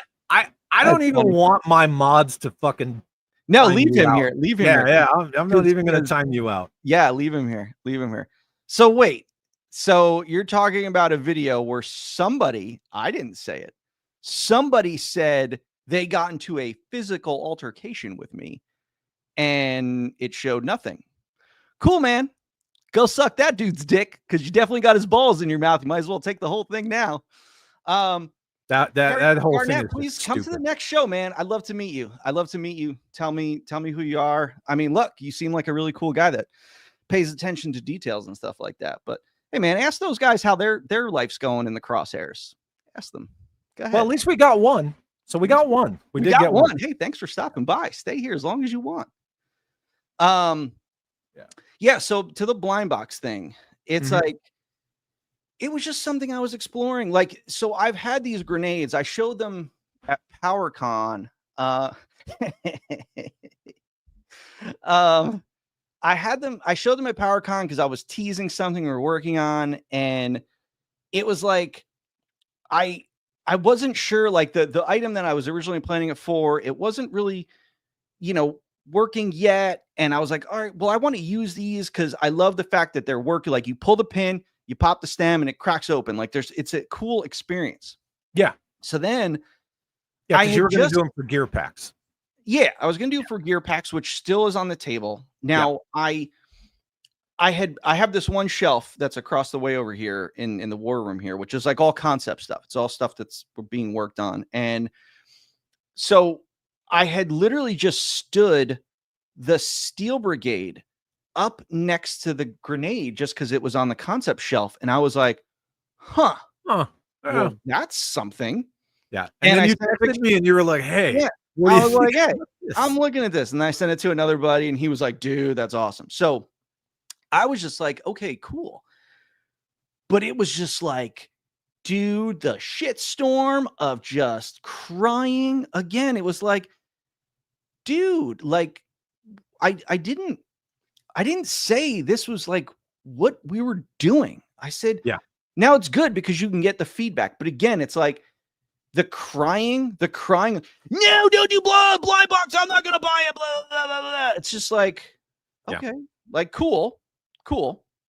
But it's like, part of me was like, you know what? No, I'm gonna do blind boxes just to fuck with everyone. But then part of me is like, look, I mean, I think I even said it during the panel. I was like, maybe not all of them will be blind boxes. Maybe it'll just in the panel. You said maybe the army true builders. Yeah, army builders, because it's like, again, you don't want to buy 3 and get 2 Pandoras or something. So, but it's also like, I know people don't like the variants and stuff. It's just like, okay, but I like that stuff. It's the hunt. It's the fun of it. So, I was like, all right, well, relax, guys, relax. This, some people are like, well, put the name on it so you know which one you're getting. It's like, well, that defeats the purpose of a blind box. Why would I pay the extra costs, for something that you just know what you're getting anyway? But it's like, I didn't want to do it the same way everyone's just following that. Oh, retro carded.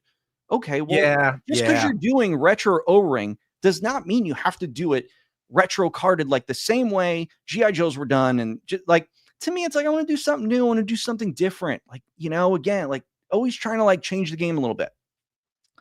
So like, I don't know. It's not there yet, guys. We're far off. We haven't tooled these things yet. It's like, relax,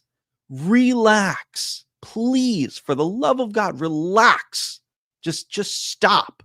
Like, yes, I'm taking fan feedback, but like with the crying, like, so it's like, yeah, I don't know. Maybe I will, maybe I won't. I don't know.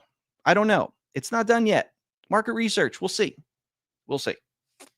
One thing that I will say, just from observing, no matter people's, differing opinions or thoughts on the whole, smoke grenade body as a blind bag, which, by the way, is a fucking brilliant blind bag. I've told you that like a million times. It still shows there is a lot of support and interest in this. In 118 scale action force. I know some people say O-ring, some people say modern construction. There's some other questions which we're going to get to, and I know you're going to cover that. But no matter what, people are invested in the concept, in the idea, in the thought of 118 scale action force. Yes.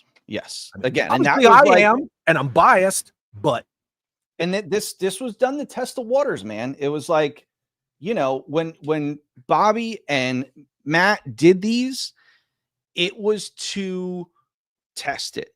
I wasn't like, all right, I'm actually doing these, and that's that. I was like, let's see, because if there were crickets in the room, I'd be like, okay, well, that's, I don't have to waste that money now. But this is what, this is what you do. Yeah. This is what you do. You have to really like test the waters, because again, tooling is a lot of money, guys. It's a lot of money. And you certainly want to tool something that ends up being a failure. Yeah, absolutely. So that's kind of where we're at right now. So for everybody listening, the bottom line up front is that it's pretty much just concepts being kicked around, kind of, to be determined, more to follow kind of a thing. But I still fucking love it. And even if it's just army builders, it's Praetorians and Steel Brigades, and then you got you got Pandora and Bone Collector named characters, and they're on a card or whatever you decide to do with that, and there you go. I feel like I need to do one more, because I'm like, well, I got 3 villains and one hero. So I'm like, okay. Condor. I'm like looking. I'm like, yeah, okay. Condor is the easy choice, but it's like nobody can hear you when you turn around. Sorry. Because I'm looking back. I was like, Condor is the easy choice. Yeah. He might be low hanging fruit. Again, it's like, you want to. Yeah, you do a police officer. Bobby, Matt, let's get on it. Island. Let's Call get on Liam. it. Oh, Trigger would be a good choice. Trigger's a fan favorite, man. Yeah, Trigger is a good choice. you Yeah. know what, Matt, Bobby, I think we know who we're doing next. Who is it? Trigger? Yeah, Maybe. Yeah, I think we'll do Trigger. A lot of people are saying this. Well, yeah, I mean, listen, Desert Rat would definitely be an awesome choice. But the thing is, like, so I did Siege would be great too. Although General Hawk didn't come till like way down the line. It's true. Yeah. So Desert Rat, it's like, well, we did the retro one, and it's like, I know, like, he was on the 5 POA because that's how the original Palatoy line was. Yeah. So it's like, you know, and then the cool thing about, I was actually thinking about this the other day, is that, and I know this is going to rile some people up, so let's just get ready here, Chad. I'm ready. Action Force was never offered in O-Ring. So this would be the first time Action Force would be offered in O-Ring. I know people are going to be like, no, there were Action Force. They did International Heroes. Those were Joe's. They were Joe's, just packaged. That was after Hasbro got in the mix there. Yeah. So there's that. The cool thing is that this will be the first ever iteration of O-Ring Action Force. Which, look, if this guy says that's true, that shit is fucking scripture. That's and true. I've got a million examples behind me too. So yeah. And then listen, while we're riling people up here, a friend, Desert Rat himself, threw some info at me not that long ago. That I'm pretty sure I was gonna check because I have a book where I can count. He thinks that I've done more items than the original Palatoy line. And then I said to him, I was like, the original Palatoy line started in 81 or 82. But I was like, but then it ended, it only lasted to, I think, 85. Because then Hasbro took over. It was International Heroes. I'm talking about the straight Palatoy Action Force line. Yeah. I believe Valaverse Action Force has been around longer at this point. So, there you go. My man, there he is. There he is, right there. Yeah, when he told me that, I was like, that's not something like I sit there and I'm like, yes, I got to do more. But it was just like, I never thought of it. And the fact that he was like, hey, man, I think like you've done more. And I was like, whoa, really? Yeah. Again, it's like I wanted to go, and it's like he would know. If I didn't go look in the book yet, but he's the guy. I trust his opinion. He's the godfather of like knowing, Palatoy Action Force knowledge. So it's just like it kind of like took me back a little bit. Like I was like, whoa, like that was like a surreal moment in a way. It's kind of like weird times where like Bob Reekin has talked about, my Action Force, and it's just so 81 to 85. It's just like that kind of stuff is like they were doing 1/18 scale before Hasbro. Yeah. It takes me by surprise, and it's like it really means a lot to me. It's not something where I've been trying to one up the Palatoy line. I'll never ever do that. That is etched in history. They were the first. You can't outdo them. They are, they're up here. But it's like, to be able to have done something that has been around as long as it has, and I've done as many items as I have, I look back and I'm just, because I never really stop. It's like even my wife tells me, she's like, you gotta like stop and enjoy this and like really look at it. And it's like I never really stop because I'm always going. I'm always moving forward. So it's hard to like stop and look back for a second. And I like stop and I look back and I'm like, whoa, like I came in here, now that my cons are kind of over for a month or so, this room was a disaster. And I said, I need to clean this up and put figures back on shelves. And I stopped after I got the room cleaned up. I stopped, I looked at it and I was like, wow. Cause it's like shelves all down here, shelves across the way here. And I'm like, everyone is filled with product that I've done and new products. So it's like I have Series 6 in the black. And I'm like, whoa, this is kind of crazy. It's like a really cool feeling. So Matt Gray says, I'm in the plastic molding industry and Bobby is on point. He's going to be in the history books for turning this business around. That's good praise right there. Thanks, Matt. I don't know about that. I'm just trying to do new stuff. I'm trying to do stuff. I'm trying to think outside the box. I'm trying to change things up. I'm trying to make stuff that is very, not just fan focused, but consumer focused. Like I've always fought for the product and for the consumer. And yes, I've also been on the record saying that business is business, and the key to business is making money, and you have to be cutthroat. And I am cutthroat, and I will sink every ship to make sure I catch every crab in the ocean. But again, I still care about the people that are buying it, because the people that are buying it, if you don't kind of put them first, then you are selling to nobody. So, you know, I want to give a great product, because if you're willing to give your money, I want to make sure you're getting great product. It can't just be a one-way street. It can't just be take my product and you know, here you go. Who cares? You know, it has to be about what the experience that people are having and what people are getting. Well, you know, one thing that I see consistently when people talk about your company and your line, etc., is that the customer service that you guys provide, like I know Mark works his ass off, like second to none. Like if something's effed up, like you guys fix it. You know, if something comes from the factory weird, like you address it immediately.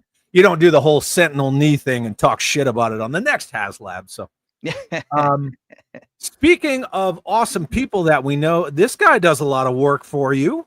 He did that awesome hall art, but it's our friend Quentin J. Bedwell. Yes, sir. And he says, "Hi guys, rewatch crew. Love the idea of 3 3/4-inch action force for the potential of massively building out the universe." Yes, sir. And Quentin, listen, we're gonna get ready but listen, I'm gonna challenge you here, because on that card art, I want 6 fingers, baby. I want everyone to have 6 fingers. Let's go. At least you got to go the Kickley route and give him like 14 fingers. Let's go. Dude, that would be so funny if you had one figure that just had like a 6th finger, like tucked somewhere, you know? I would fucking laugh my ass off. Okay, so anyway. It would be funny, but then it's like there's that one guy that's like, oh, look, Valaverse shits, look, they fucked up on their figure, blah, blah, blah. When they wouldn't know Brian Flynn anymore. Yeah, they wouldn't know that it's a troll move and stuff. So it's just like, you know, like, oh, you didn't get the joke. Sorry. You're an idiot. Yeah, you know, because, you know, taking jokes is hard. Very hard on people. Okay, so we kind of beat up the whole blind box thing. We talked about price points, all awesome information. Speaking of blind boxes, what's Touch, baby. What's this? Well, I mean, you know, it's like the last 6-inch Steel Brigade, which is to date my new favorite figure in the whole entire line. Freaking awesome. I love that figure. And you know, Tony, when I sent him he was like, dude, this is like the best figure you did. Or he said it was like the best packaging. He said very, very nice stuff about that Steel Brigade. And I love that he praised it, because it was a figure that I'm so happy with. And yeah, the fact that we did the VAC metal, you know, it's like kind of checking that box of the, what do you call it? The Holy Trinity or something. But there's more than that. It's translucent VAC metal, glow in the dark. Glow in the dark, yeah. Then there's flocking, and you know, yeah. But yeah, it's translucent, VAC, and glow in the dark. So it's like that was the last one I needed, and the fact that we did the gold one, which probably rubs some people the wrong way because it's a variant, but I think it's great. Someone said one sold for like $600 on eBay. I'm like, people are nuts. But that's that FOMO right there. That's that FOMO. But yeah, I mean, you know, so thank you, Tony. I love you, brother. Yeah. You know, Matt did a gold head. I can't remember if he might have asked me like, hey, can I, you know, you want me to do a gold head, or he just did a gold one, but it's like, you know, he did the gold one and it looks really awesome. I didn't put it on the figure. I might need them to make me a second one so I could put it on the figure, but I have the gold head, that gold head he sent me. Maybe we'll put it in a blind box grenade and make you guys fight over it. Oh no! Yeah, I might start shilling for this shit. I might. I think we're gonna round the corner from you being my handler, okay, to me shilling for these toys. Okay, I think we're gonna round that corner. I mean, I know we still got, you know, we got a little ways to go. You said that you have to look at like MOQs and all that stuff. Like price points, I'm going to be real. I don't give a shit. Honestly, I don't care if it's 15. I understand and appreciate the sentiment, but if they're 25, I'll still fucking buy them. I mean, that's the reality. That's me. That's just me. But the whole 15 is very much appreciated. Again, like I'm gonna buy the shit out of these. I'm not again. Say the price changes and say it's like $16.99. Remember, you said $15. No, I'm saying I'm trying to get to that. Like, you know, I have to like. You want to get yourself in trouble, but it's like you want to keep people in the loop. Like, look, dude, I want to do that. Like, this is what I'm trying to do. If I can't get there, I can't get there. But again, I've also said that if I get it, my costs and then they're $20, I'm not going to do them. Like, most likely, I'm not going to do them. Because again, I don't think an O-ring figure should be $20. I mean, the O-ring crowd, listen, you're not extinct yet. They're just not as many of you as 6-inch fans. But if like the collective came and they were like, we would all pay $20, there's no way to figure that out. But you know, if you could pay $20, it's like, okay, then I know, like, all right. But you know, the vintage collection is $16.99. Wow. Okay. I mean, granted, it's Hasbro and it's Star Wars, so their MOQs are super, super high. So, you know, their costs are much lower. But again, it would be very competitive. Yeah. Those figures have a ton of articulation, a ton of paint, and a few accessories.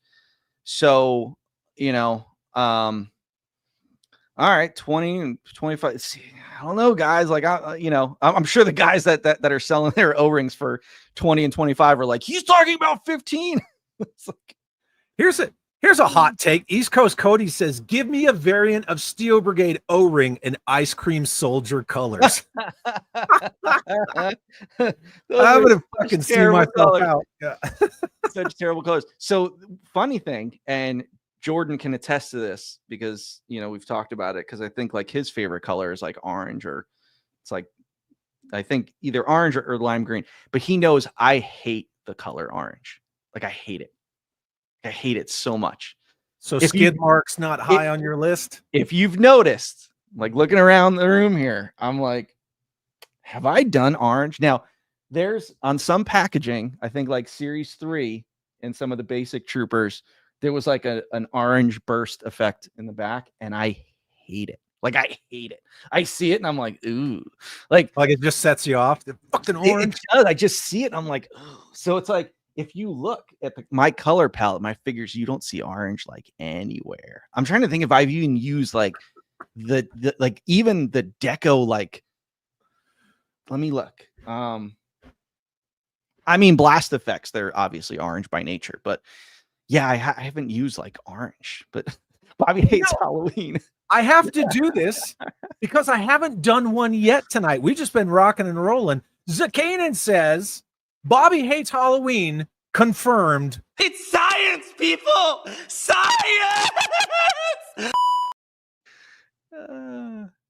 Yeah. No. Yeah. I don't hate Halloween. It's Halloween. It's costumes. Everyone loves Halloween. What I don't like about Halloween is that, you know, they start selling Halloween decorations now. But yeah, so an Ice Cream Soldier figure, that'd be tough, man. That'd be real tough, because I'm like, oh, there's that orange. Okay. No, it does. Yep, it comes up. Well, it's not molded to her, but it's like her head. Okay. I see her it head. there. Yeah, so it's loose, like it flaps around. But I mean, their heads don't come off. If you have a screwdriver, their heads come off. Yeah. But it's not like you could unscrew it and take it off if you want. And then you got but then somebody's gonna unscrew it, having never seen the guts of an O-ring figure, and that T-bar is gonna go, and then it's gonna be like, stupid Bobby Vallow made me take your figure apart to get the scarf off, and fucking thing exploded. Yeah. Or they're gonna over tighten it when they screw it back together and then crack the torso. Oh God, yeah. Pumpkin spice spray torso. They do everything. We'll pumpkin spice. PSP, I feel right? Like, oh man, yeah. Is that? I don't think I can get it done by October. I'm like, can we? This is a hot take, Bobby. If it's too high for you to put out, would you license it out to someone else to do it? Probably not. That might be a bridge too far, yeah. Because no one's gonna. Yeah, no. First of all, no one's gonna do it better than I'm gonna do it. cost permitting. I mean, if Mafex like licensed it out, they would do amazing figures. But we're not doing that. But I don't believe they should be that high. So it's like, I'm certainly not going to let a company license it and then do it and then fail.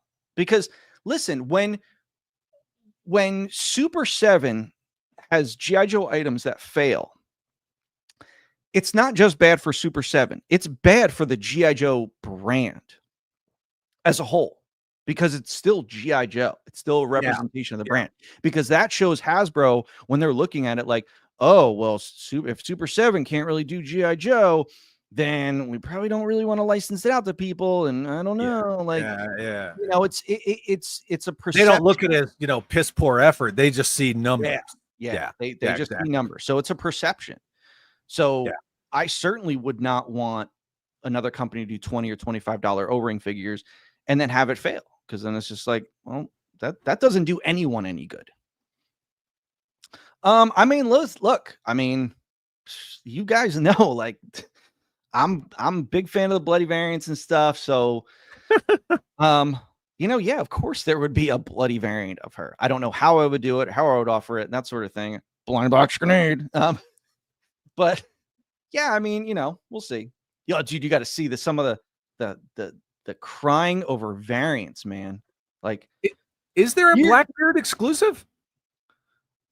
So no, I mean, I talked about at the panel when I was showing the black. I showed Blackbeard, I showed the soft goods, and I said that I'm not sure how I'm going to be rolling out the soft goods, if it's going to be an exclusive version. I thought maybe, because I showed two heads. I showed the regular head and then I showed the bandana head with the skull on it. I'm like, well, what if the version with the bandana and the skull with the soft goods is an exclusive, but yeah. That's not how we operate around here. That's not how we operate. Okay, so let me hit a couple of, I'm going to drop this off for a minute. Let me hit a couple of super chats. Well, and just starred questions in general. I don't want to be like the super chat only guy. But I got a bunch of starred questions for you. Earl Potts, good dude, channel member for 7 months, says, I excite. See you 2 in 4 weeks. So that's Jersey? Very nice. Is that very nice? Is that Jersey? Very nice. I think that's Jersey. No, 4 week. Oh, wait. Oh, wait a second. That's Jersey. For Ninja Show. That's right. I'm like, wait, 4 weeks. Ninja Con's in a month, and Ryan and I, we got. But I keep forgetting because I'm not going to that show. Like, I keep forgetting about that one. Awesome. Earl, he's gonna get so mad at me because I keep saying I'm not doing the show. It'll be awesome. We're gonna have a blast. Logic Blaster sends a $5 super chat. Thank you very much, my man. Bobby, I was just curious to ask how much your Action Force toy line is inspired or influenced by the original Palatoy Action Force line. Very, very minimal. I looked at it as, when I started this thing, I wanted to do something totally new, totally unique. Because yes, could I have done, an SAS guy? And it's like, in the first Kickstarter, the one that didn't fund, I did Condor in all black. Yep. Like he looked like the old SAS trooper. And after it didn't fund, I took a step back and I was like, let me see how I can do this different. I'm like, you know what? Let me put more of me in it. And, I kind of looked at it in that sense. But I kept him British, like the leader of the team is British. He's an SAS guy. So that's kind of like my little nod to the original line. And, certain things, like we did the Sergeant Slammer, because Sarge, who owns his name and likeness, and I signed an official contract with him. And it's like, we did the Sergeant Slammer figure. And that's like, that was just a packaging variant. Right. Yeah, it was a, yeah. But it's like, other than that, like, yes, could you say that, Crimson Shadow is like a nod to Red Shadows in a way? But it's like, I could have called it Red Shadows, but I didn't want to. I let someone else go and do it and not have any originality to it. So there's that. It's just like, I wanted to do something new and different. So, I could have gotten all those names. I could have gotten Skeletron and, all of them, Kraken. But it's like I didn't want to just rehash that shit. Because when you rehash that shit, and I'm not calling shit like it's shit, I'm just like stuff. When you rehash that stuff, it doesn't give you anywhere else to go from there. Like you're like, this is it. This is it. And it's like, yeah, I guess you could venture out and kind of do it. But my line gave me the freedom to do whatever I wanted. Yeah. You're not stuck to that like nostalgia glider. You don't have that weird left and right limit. Sure. Because now you're doing like former patriots as pirates, and like the whole premise of the black. As I was sitting there listening to you pitch it, I was like, fuck, that's awesome. Yeah. Like you're not like, well, Palatoy didn't do that, so I can't do it. Yeah, exactly. And people like, I get a few people like, oh, I want you to do Red Shadows. I want you to do, this or that. And I'm like, nah, like it just doesn't thrill me. And it's like, and it's already out there. If you want it, go get it. Yeah. If you want to go get it. It's like, yes. Did I get Steel Brigade? And it's like, yeah, I got Steel Brigade because what people don't understand, that's my all-time favorite one ever. Like ever. And I got it. It's mine. And it was available. So wait, I thought you stole that. I know, right? I stole nothing. Did it legally. USPTO.gov. Go look it up. So it's like, yeah. And then I did throwbacks like, the new Steel Brigade. I love the look of that vintage card. It's like when we did it for Slammer, I was like, there's something about that red, white, and blue with the yellow that really pops. And I wanted to do that on the blister card. And Steel Brigade was like the perfect opportunity. And like, I did it like with it was like perfect timing because I finally had a vehicle that I could put on the cross sell. And I had the mail away Pandora that was out, kind of like the mail away Commander figure. So it was like the perfect storm to do that retro throwback. Mm-hmm. But it's like, I feel like now there's no other reason for me to do any sort of throwbacks to the original line at this point. There you go. Yeah. Cool. Thank you, Logic Blaster. I really appreciate it. Curb Stomp Films channel member for 15 months. Thanks, my dude. Uses his Chad chat and says, Bobby, how dare you give us great products at a reasonable price? I'm trying, man. I'm trying. I appreciate you saying that, and hope people know. Such an asshole. Such an asshole. Fucking asshole. Speaking of assholes, where's Garnett Nelson? I haven't seen him. He come back. I don't know. He bailed. Man, he tucked that tail. Ryan beat him up, and he fucking bailed. Those balls sucked right up there. Yeah. And he said, I'm out of here. Eric Alfred Abel, channel member. Then he's going to go. He's going to go back to whatever cesspool group he's in. Guys, I told them. I went in there, and I told him I got Bobby, and then he acknowledged me, and he did this. Yeah, got him. And then they're going to circle jerk each other for 20 minutes. And that's going to be that. Got him. Yeah. Yeah, the circle jerking is real. Eric Alfred Abel, channel member, sends a $5 super chat. Thank you very much, my dude, and says, it's the devil's scale. I hear it calling me. Keep it up, Bobby, and I'll have you deported. That's the Lord. Look at this. Look at the Church of the Lord scale here. You know what would be funny is if can we brand it that way? You have a massive Lord scale collection too. I do, but it's like, but can we call it like Action Force, and under it would say the Lord scale with a little asterisk. That would be freaking hilarious. We just call it like Action Force TLS. Action Force TLS. Oh man, that'd be amazing. Fuck yeah. Thank you, Eric Alfred Abel, very much. Justin Booth sends a $5 super chat. Thank you very much. Justin says, better yet, instead of just doing a police officer figure, how about a police detective figure? Is he fighting crime in a future time? We'll see. Okay. Yeah. Anything for this? No, nothing. No, listen, man. I said it. My crosshairs are a warm place. Oh my god! Don't worry. This whole cop figure thing, man. Everybody is like taking the piss out of that. It's crazy. I mean, look. If anything, don't be mad at me if I end up doing a police officer, because you're not going to get your police officer. So if I'm doing it so that you get your police officer, what are you mad about? So you're one person who understands like the inner workings and the machinations and all that stuff. Do you think they just shit canned it? I'm just asking your opinion. I have worked on before, like, because I want people to be like, he doesn't know about. Listen, like, I worked in like 6.5 years there. I worked on several items that went to production that never shipped, that were killed or sitting in a warehouse or scrapped and shredded, plenty of items. It would not be unheard of for them to scrap this item. Now, I would not be surprised if you just quietly in 6 months see this figure at Ollie's or Ross or in Canada, or I don't think it would go to Canada because they wouldn't buy a police officer. They have Mounties, right? Or do they have regular cops? They might have regular cops. I'm just saying you might see it go to another market. And if that happens, there's your answer. We won't know for a while, but it's like we're just going to sit back and watch. Maybe they might just quietly just put it out. I don't think you're going to see it on Hasbro Pulse. They might be talking to other retailers. They might be saying, hey, so-and-so, will you take this?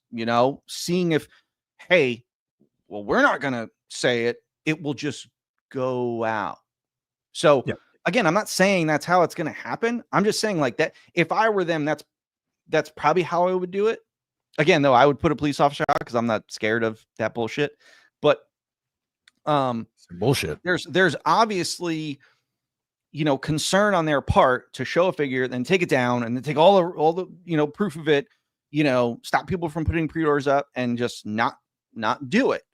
But again, this is I don't know how deep into the production run they are, because they were probably going to put it up for pre-order at that one where when they canned it. Yeah. Now their pre-orders, I don't know how far in advance their pre-orders are when stuff starts shipping, but say they were 3 to 4 months out, that is plenty of time for them to stop production, because you can do a production run in 40 to 60 days, even at a high production run, even at 10,000, 15,000, 20,000 pieces. You can just have the factory they would just put more hands on it. So even if they were 5,000 pieces into that production run, that's nothing for them to kill it. So, it might be where we're at. I don't know. We're all speculating, but again, it's a wait and see. Again, in 6 months, if all of a sudden pictures start popping up of, hey, I found the cop in Ollie's, then there we go. Yeah. So, again, to be determined, right? So we'll see. Yeah. Thank you, Justin, for the super chat. Kev sends a $10 super chat. Thank you very much, Kev, and says, Fury payment number 2. I guess this is him paying for his Fury. I would like to begin the campaign for Action Force in original Eagle Force mask scale. Why? Why? Look, I love mask. I do. But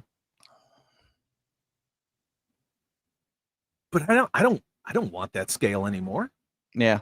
As a kid, I was never a mask fan. I didn't like that the figures were tiny. The smallest figure like I ever kind of messed around with, and they were a little smaller than G.I. Joe, was Exo Squad. But Exo Squad was so cool that it was all about the mech. But the figures were the figures were a little smaller. Mm-hmm. But I didn't like the small figures. I'll be honest, if the loyal, and I've said this numerous times, so I'm sure it's not a shock, but if the loyal subjects came out with mask in 1/18 scale, I'd have bought it all. Yeah, I'd have bought all of it. I mean, because I make customs of mask stuff in 1/18 scale, but at that original scale, nah, no interest. None whatsoever. That's a tough one, because if you got mask, you're like, well, there's already this rich history to it. There's already this established line. What I would have done, and this is where Star Wars, the retro Star Wars stuff went wrong. This is where they went wrong with Hasbro new O-ring stuff, is that they went and rehashed the same old shit we all have. Yep. It's like, I don't want Commander. I don't want Farm Boy Luke. I got him. I want characters you didn't make, or characters that are super expensive. Like, give me a yak face. So it's like, you're not spending $400 on them. That's where they went wrong. It's like, you gave us stuff that we all have. That's common stuff. Mm-hmm. So, loyal subjects, it's like, yeah, I didn't like that they wasted money on tooling for stuff that was already done. It's like, what I would have done is, you make new figures, and then you put out, like when Mask did the multi-packs of the figures, put out new figures, updated figures, cool. But it's like you want to. What's the what was the truck called? The Rhino. Mhm. If you like retooling the Rhino, why? You can get it. Like, yeah, it's probably expensive on eBay and stuff, but again, like me as a company, it's like I wouldn't spend money on tooling for that. Yeah. I would make new vehicles, totally new. So if you go the 2.5 Gloria inch route, Baker and the Shark right out of the gate. if you go the 2.5 inch route, you go with new stuff. If you go 1/18th, then you can redo all that stuff. That gives you the reason to redo it at a new scale.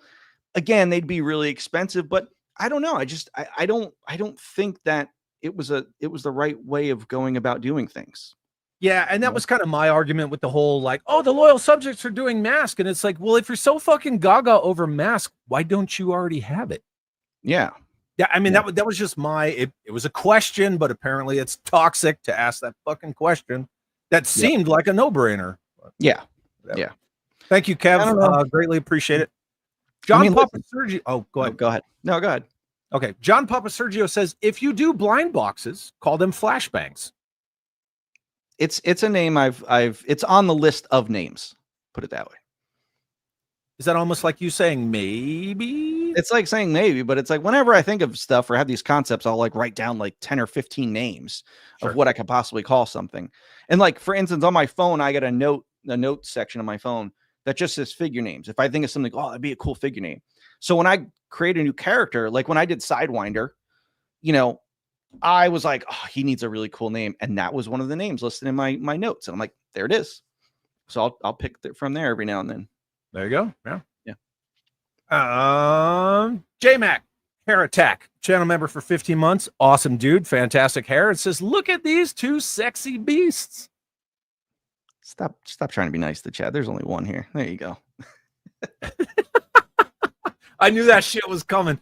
Immediately, I was like, yeah, I'm going to put him in solo layout so you can just talk some shit. Look at that face. Yeah. Talking shit, man. Thank you, J-Mac. Love you, dude. World Made of Cardboard sends a $5 super chat. Thank you very much, my friend. It says, as the sole income from my family, I can't justify the cost of modern toys. I only buy what I like. Also, can the grenade packaging go on an airplane?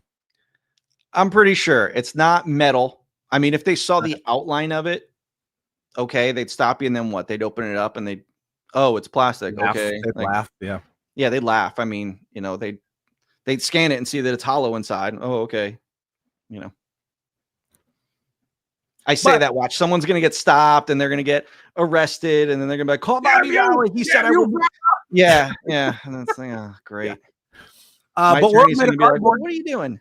Yeah. If this man keeps the prices down, that'll help encourage you to get on board. So yeah. Thank you very much, my dude. My good friend Terry from TJC sends a $5 super chat and says, just because. Thank you, Terry. And then sends another $5 super chat. Bobby, how about Ghost Recon style action force game? That'd be Speaking fun. of Ghost Recon and Splinter Cell and Ubisoft. We're not talking about that. We're not talking about that. But yeah, we're talking about O-Ring. Let me get my own fire when I do my own post. I do it on my own channel. Stop trying to steal my thunder, Chad. Fair enough. I'm already giving you this exclusive. Damn it! Stop being so greedy. Look, I only talk the Lord's scale. I have a finite number of like avenues that I can take. But yeah, either way, congratulations on the Ubisoft thing, because that's freaking awesome. Thanks, man. All right, so here we go. All of these are starred. All of these are pretty freaking good. Okay. 118 scale Swarm Trooper. Of course. There you go. Of course. I would literally do every figure I've done in line. I would want to do it in O-Ring. Fantastic. Yep. I love it. Jay Combs, Bobby, please tell me that you will be using parts of the Vanguard for the next vehicle. Please, I'm a car guy as much as a dolly guy. And I like the fact that he said dolly. I mean, it's licensed, so it's like depending what it is. I mean, maybe the tires. Yeah, I don't know. I haven't really gotten that far. Because as you saw, it's like I got the Locust that I'm working on. That doesn't involve any parts. I got the Raft that's coming. That doesn't deal with any Vanguard parts. So it's, I don't know. Yeah, probably not. But I don't know. Okay, there you go. Flash Johnstone. Hey, Bobby, will the Action Force O-ring line go as deep as the 6-inch line? You kind of already. As long as it's successful. There you go. Yeah. Because you did just say you'd like to see all of them, etc. Yep. But Yep. you know, you also talked about MOQ and things like that. Yep. So we're getting some good info here. Thanks, man. I appreciate it. Action Joe Figs. With the date change, is Bobby still coming to DFW next year? I don't know, because I am committed to I committed to a show already. That is that same date. Oof. I'm not happy that DFW changed the date. You know, it's like, I know there's some big event going on in Texas or something during that time, like the World Cup or something, FIFA or whatever. But yeah, it took me by surprise that the date changed. It's like, well, my May is really heavy with shows. So if I don't do DFW, then I won't have any shows in June, or July, unless, you know, this ChrisCon / the world's best action figure show, I don't know, is doing it again. I don't know. So no Joe Fest. We'll see if something gets wrapped up before then, and then I can show somebody and say, hey, look, here's this. And a lot in the works. We'll see. But yeah, I don't know. I got a lot to figure out for next year. There you go. Action Joe Figs. Good question though. All right. My good buddy Brad Davenport. Bobby, I'm curious why you went with O-ring construction versus modern construction. There's no doubt a good reason. I'm just curious if you considered the anniversary model and what swayed you. I mean, I did, but it's like, look, I've worked on those scale figures for both G.I. Joe and Marvel, and it's, I love that 4-inch line. Like, to me, I've always said Pursuit of Cobras, I think, is the greatest era of G.I. Joe.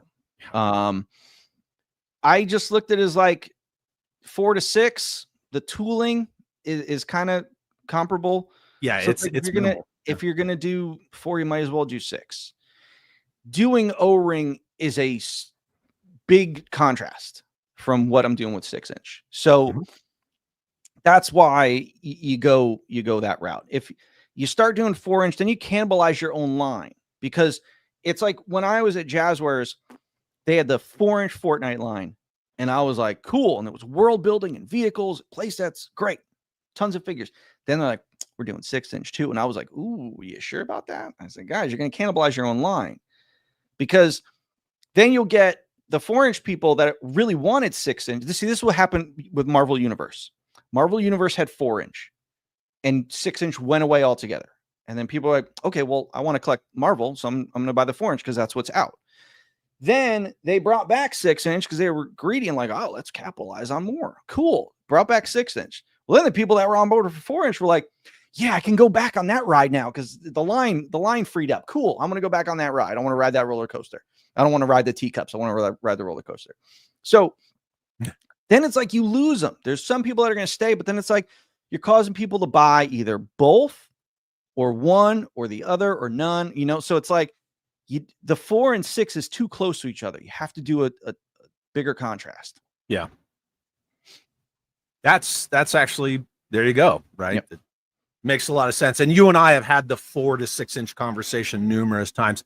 Zaymot Rogue had kind of the same question. So that's why I transitioned from Brad's to Zaymot Rogue's question. Gotcha. I am pulling double duty trying to get everybody's everything in here. That's what she said. Cobra Emperor, G.I. Joe Delta 17 toys. What is your first vehicle you plan on making for the line of O-Ring Action Force? I don't know, man. I mean, we'll see. I mean, go buy an RC Vanguard. Yeah, I mean, if the Locust does well, you know, maybe that's how I'll do the Swarm Troopers. We'll do a Locust and a Swarm. I don't know. That's a real early question. Will it come with maybe a cardboard backdrop? Yeah. Classic Demo, Valaverse and 1/18 scale would be nice. All right. Hopefully others think so. Ta-da! Well, there you go, buddy. I don't know. Jay Scott says we need an Action Force motorcycle. Do we?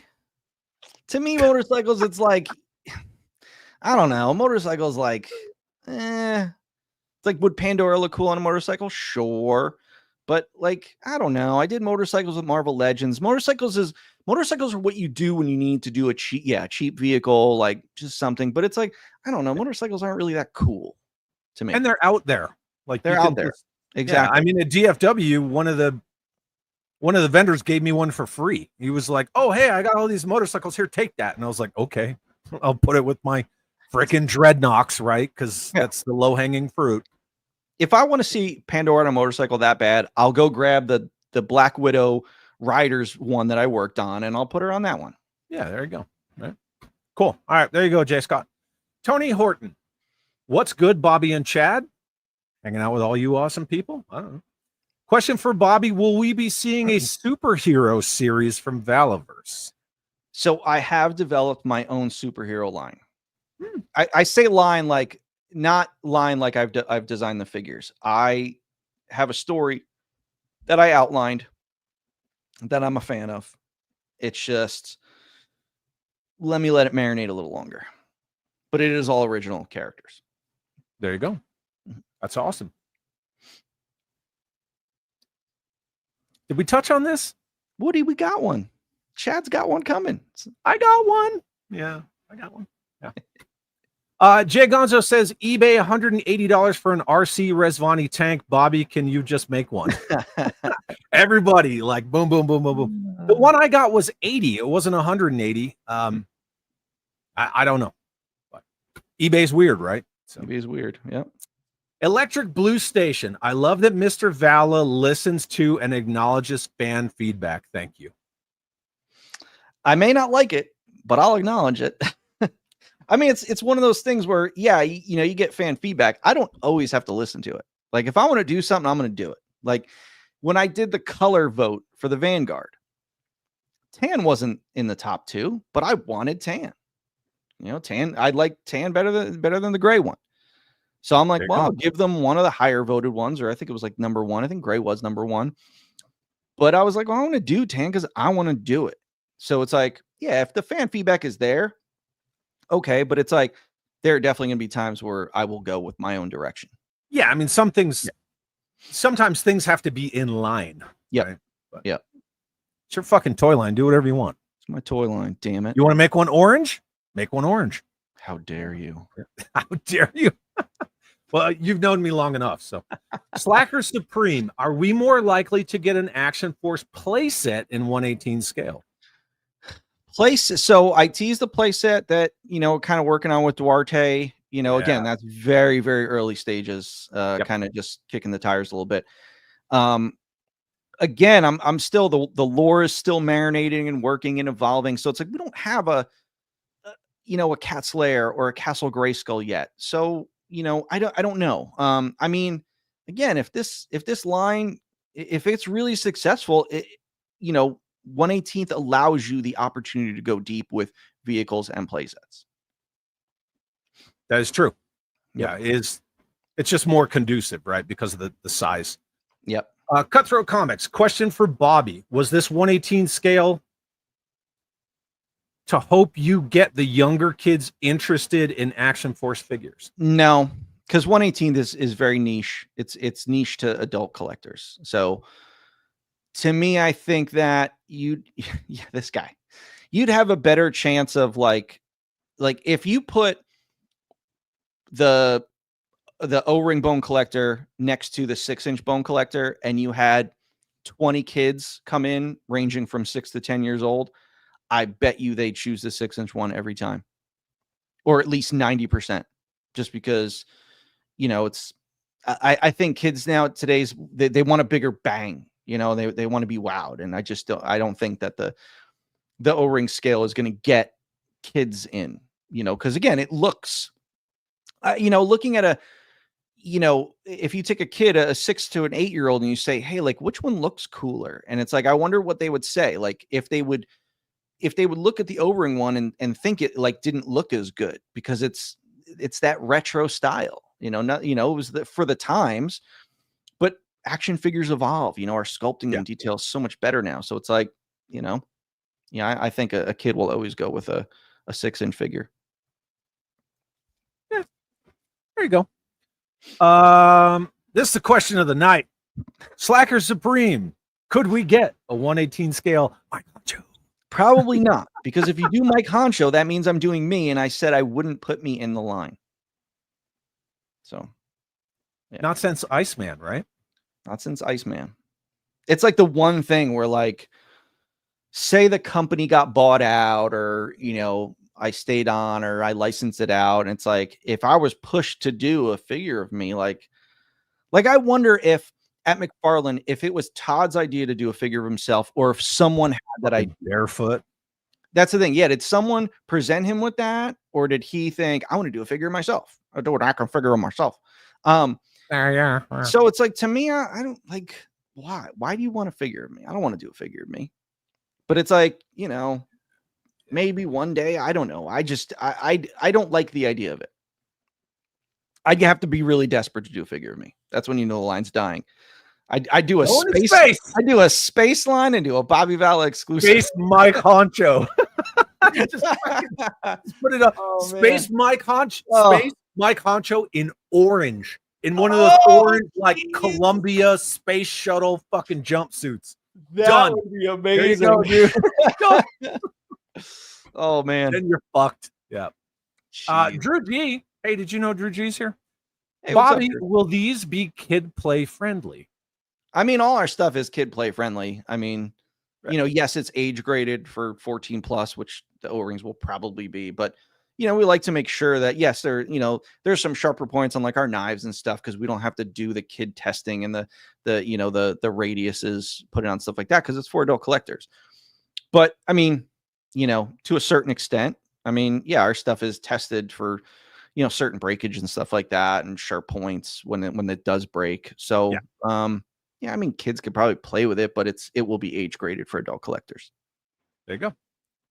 Humble One says, I'm troop building the hell out of these Praetorians. I'm paraphrasing. I need 20 of them. No, right? See, so again, they go quick, man. They go quick. Our numbers on the Praetorians, you want to talk about some high MOQs, man, they're high. Yeah, we've been flying through Praetorians. I just think it's cool that people are into it. You know, I told you, right? Remember, I shared that screenshot as like a tease, and I said, trust your friend Chad, and you said, fuck that guy. Fuck that guy. I told you. Fuck that guy. I told you. Yeah, you can say that all you want, but I told you. Yeah. Impossible Pie. Bobby, what made you think about the grenade packaging? You kind of already talked on that. Yeah, I just thought it would be fun. A fun experience. Because like the whole point of blind bags is the experience, like the unboxing experience. Yeah. Like, you know, why are HasLabs? Why is their packaging so impressive? Because it's like, it's that immersive, like, I want to unbox this. I want to have not just the experience of the item, but getting the item out and what is it. So it's just like, there was a line back in the 90s. I can't remember what it was called, but they were blind bags. You threw them in water and it disintegrated the packaging. And I want to say it was like Little Monsters or Guys on Skateboards or something like that. It was someone's got to know the line, but it was in the 90s, and it like literally had something to do with garbage or something like that. But you threw it in water and it disintegrated the packaging. And like the little figure was inside of it. Trash bag bunch. There we go. I knew someone was gonna get it. You know, and I was looking through the chat because I was like, somebody's gonna fucking get it. Yeah. Hey, what about a Chartreuse Vanguard? Ryan. Can we listen? Can we trade him for Garnett Nelson? Like, can we get Garnett Nelson back and get rid of this? No, we can't. We miss you, Garnett. Where'd you go? I know you're still listening. You hate watching. You hate watching because you're a hater. Yeah, and then a lot of these questions, like you've kind of already answered. What about Vermilion? Fucking Jesus. Moving on. It's like I say something, then I can't escape it, and then they roast me for it. Duck Collector has a question for moi. Chad, is World War II 1/18 scale popular? I felt like people were eating those up. I personally would be interested in Vietnam too. Well, the funny thing about Vietnam is there was supposed to be a 1/18 scale modern 4-inch construction Vietnam line, and then they just never refunded my money. So yeah. Oh, so they said they were going to refund, and they didn't refund your money? They refunded some people, but I Oh. and some others still have not received their refunds, and I went all in because how I many was going to kit pash the shit out of those figures. did you send them emails? Oh yeah, Oh. I have receipts. Oh, hey John, where's your, John, where's your explanation on that one? Kind of Come stop on, man. talking. Maybe I should ask Ruben. He still calls himself Marauder. I don't know. Hey man, that's not wrong. If you say you're going to give refunds and someone is asking for a refund, you got to give them a refund. Never Gotta got give it. them a refund. No. I got my theory. I got my theories on all that. How that exploded in their face. Yeah. Well, I'm sure. Listen, I'm you sure don't go from 6 SKUs to 32 SKUs and think that you're going to put it out. Like they just saw money, and it fucked them. But I guess they're never going to rebound from that. What? Now they're doing dinosaur shit, right? You and I. Hey man, whatever you can do with that tooling, you rehash that shit. Cool. Maybe they would have been better off with a 6-inch World War II line. Oh, someone beat you to that one. Dude, my 1/12 scale collecting, this, a lot of people know it's very, very focused. I have some select classified. I have more Action Force than classified because I have all that Joe shit already in 1/18 scale. So I very pick and choose Storm Shadow, whatever. Yeah. And then McFarlane's Batman stuff that is either Nightfall or Arkham related. Okay. But dude, when you showed that World War II shit, I was like, fuck, I better put up some more shelves in my game room. I'm trying to think between the black and the World War II line. I'm like, ooh. It's like, that's yeah. Damn. Awesome. There you go, the collector. So there would have been an awesome 1/18 scale nom line, and but we already paid for the tooling. So womp womp. I mean, they said they were still going to do it. I'm like, how are you going to do it when you're giving we people paid their for money the fucking tooling? But it's like, but they still have to do production. It's like, how are you going to do it when if you said you were giving refunds, but if you gave people their money back, then how are you going to still do it?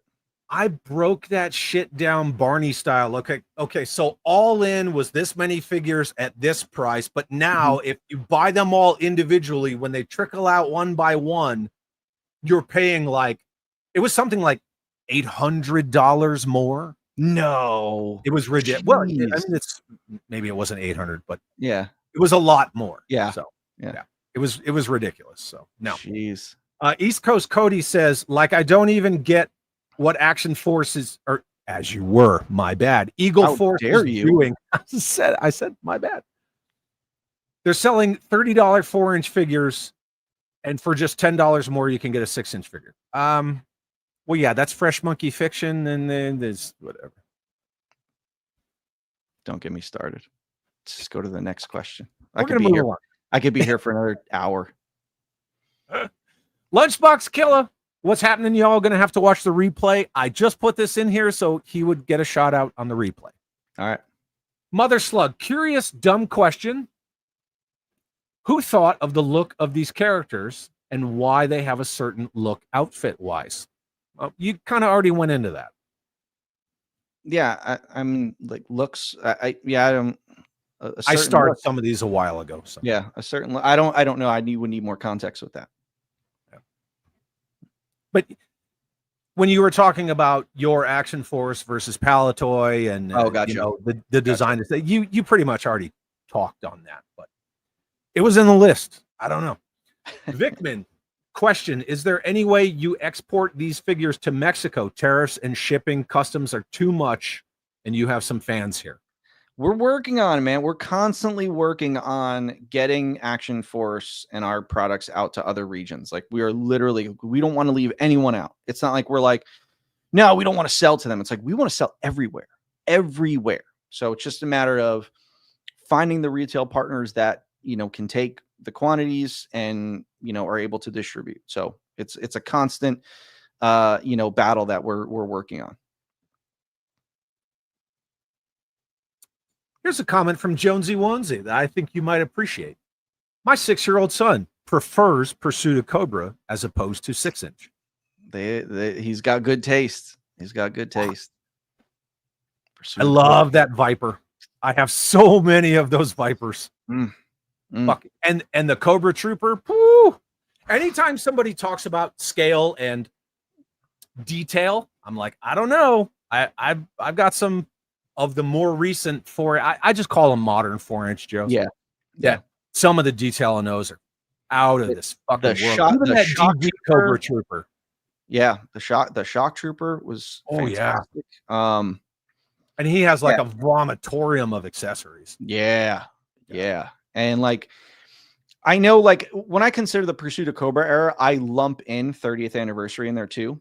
Yeah, because it's like that Lifeline and that sci-fi. Fuck yeah, dude. Amazing figures. They reused him for a reason. Who they reuse him for? Who, Sci-Fi? Yeah. They did? Toxo guy. Yeah, I'm having one of my moments. I'm sorry. Vinny DeLivia's Ozone? Oh, so yeah, that was the collector club. That Lower body. That doesn't really count. Yeah, that doesn't really count. It doesn't really count. Well, it counts because it's not like Hasbro like purposely made him to reuse them. No. Yeah, and you know, at certain points in that whole like FSS, they were just kit bashing the shit out of everything. Yep. World Made of Cardboard. Didn't Bob Breakin give Modern Action Force his blessing as the continuation of the toy? Did. He sure did. Mm-hmm. Yes, he did. But again, I starred this before you talked about Bob Breakin. Yep. So. It was amazing praise when I heard that. Speaking of amazing praise from this guy, as a Palatoy Action Force collector who has like 50 of everything, Bobby does his own thing and he does it brilliantly. Harking back to the original would fall into the nostalgia trap. Thank you, George. George, that means a lot. I appreciate that. Thank you. Thank you. Headcanon. Chad is the high priest of the Church of the Lord scale. I put that in there because it was fun. And then Stuart Jardine said, just hit midnight. Work comes soon. Have a great show. Catch up on the replay. Ouch. Saw your comment. Thank you very much. What do you think about this? That's awesome. That's a great stripper name. Flashbang. Flashbang. Not Flashdance. Flashbang. I bet you if you had a strip club that was like by a military base, that'd be a great name. Oh yeah. Absolutely. You know, and you'd have a stripper name like Frag Out. Drew G, channel member for 13 months. Thank you, my friend. Says Bobby, any update on the Black story? Not that I'm sharing yet. It's constantly working. I do have a call. What's today? Monday, Tuesday. I have a call with, I don't want to say what sort of media group, but we're discussing the Black. Put it that way. So cool. There you go, Drew. Working. A lot of people are loving the concept of the Black. I think it's freaking it's brilliant. You know, especially with like all the bullshit with like Somali pirates and all that stuff, and you the way that you intertwined it with the whole geopolitical situation of your action force, that's probably a good term to use. Yep. I'd be curious if, like, you know, because when I was doing it, I'm like, would Navy guys get mad? Would they be like, no, we would never like turn our back? But it's like, no, I'm trying to make it so that their loyalty is to each other as a group of you know, either just Navy in general or SEALs. But it's like, it's not like you guys are bad guys. You guys are loyal. Like, your loyalty is still there. Like, that's what I wanted to really focus on, was their loyalty to each other and their unit. So I hope I didn't, you know, do the Navy guys poorly. Yeah, look, and I'm going to say this. I guess I'm just not going to segue it, right? So I don't need to give validation to my thoughts. Service members only give a shit about the people to their left and their right. We don't give a shit about who our fucking brigade commander is, who the commander in chief is. We go where we're told. Like, all we care about is this person and that person. And are we all coming home alive? That's it. It's all we care about. Like, we don't get into the politics. We don't deal with their bullshit. We're not even allowed, like, our Second Amendment, our First Amendment right is fucking gone. It's out the window. You do what you're told. And like, I only serve for this guy and that guy. That's it. Well, that's So why, like, it makes sense. Yeah. Gotcha. Yeah. Well, that's why, like, when I did, Blackbeard, it's like, he's got, the medals on him. I don't want to say it, but, tridents, but it's just like, they're all his fallen, brothers and sisters. And it's like, he's got the bone frog tattoo, which is for guys that have lost, unit members. So it's like, he very much, that character is very much for his group, and who he protects and who he's loyal to. And it makes sense. As soon as you talked about all the detail of like the tridents, and I was like, that would be a thing.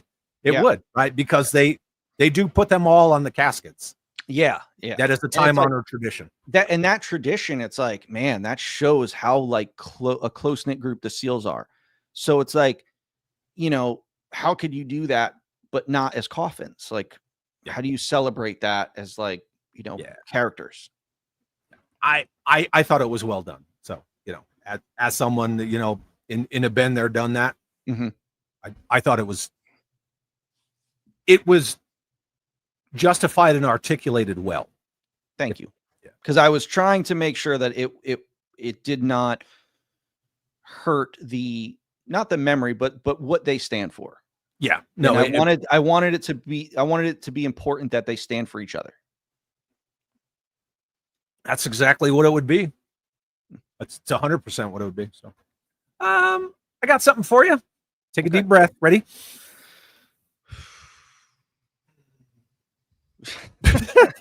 No, I did not. I did not confront it. A lot of things would have to happen. You ready? Yeah. I ain't got time to be distracted by your worthless chime-ins. Gone. Why not? It was still fun. I just put it up there. Logan Holmberg sends a $5 super chat. Thank you very much, Logan. It says, Bobby, do you have an idea if it would be cheaper to make the figures like modern construction or O-ring? Well, I know that the 4-inch is closer to 6-inch. I have to see the mold plans and the tooling for O-ring to be able to give a comment on that. I don't know. And there are some people who make O-ring figures that say, well, with the metal pieces and the rivets and the this and the that, but you're going to do your homework, but either way. So thank you, Logan. I appreciate it. Carlos, question for Bobby. Is the Valaverse YouTube channel on summer hiatus? By the way, great show, guys. Yeah, I've just taken like a month off. I'm incredibly busy. I just got back. Like, DFW took up an ungodly amount of time prepping for the show, getting the exclusive here, working on the panel, like getting all the projects done and behind the scenes to get ready for the panel.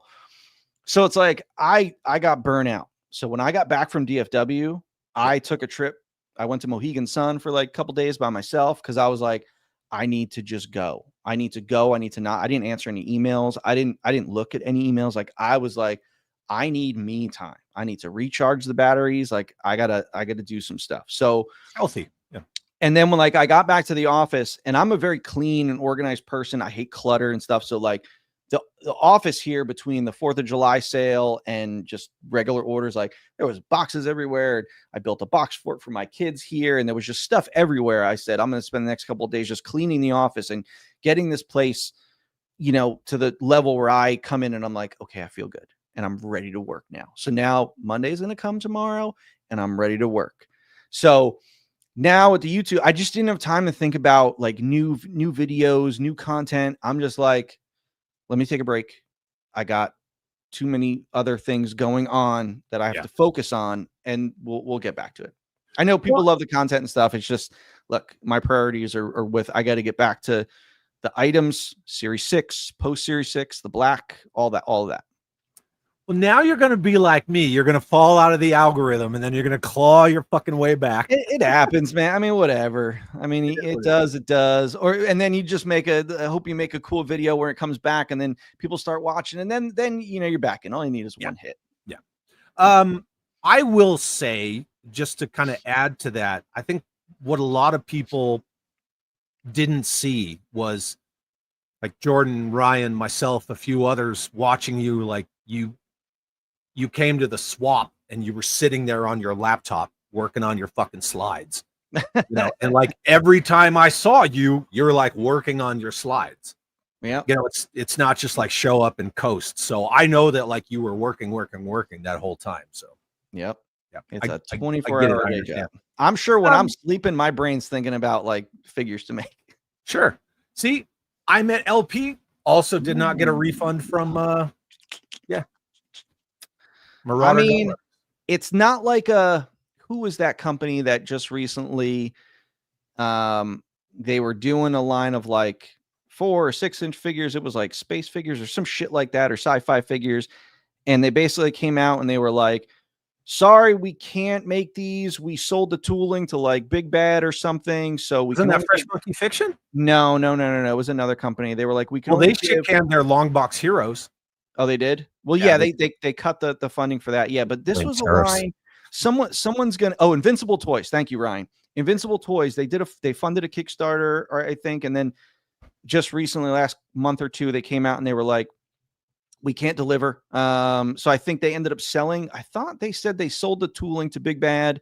So they can't refund everyone, but they can give like partial refunds. So I think some people got partial refunds, but I'm pretty sure when Marauders was canceling the Vietnam line, they said it wasn't like partial refunds. Didn't they say they said credit or full refund? They wanted everybody to take the credit.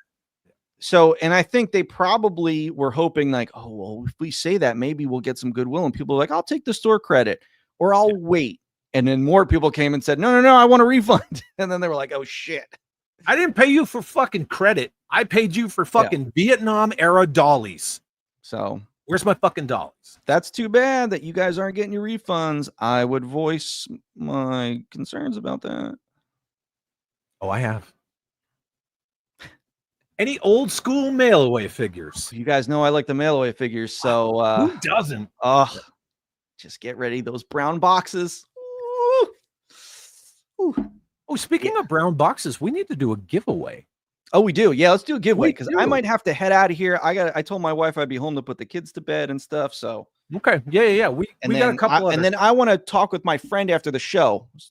People, I want my Chad time. Oh, damn it. Okay.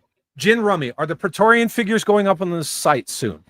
Yeah, I have some more wraiths, the final amount of wraiths that are left, and I have a few cases of Furies that are going to go up that we didn't take to the show with us.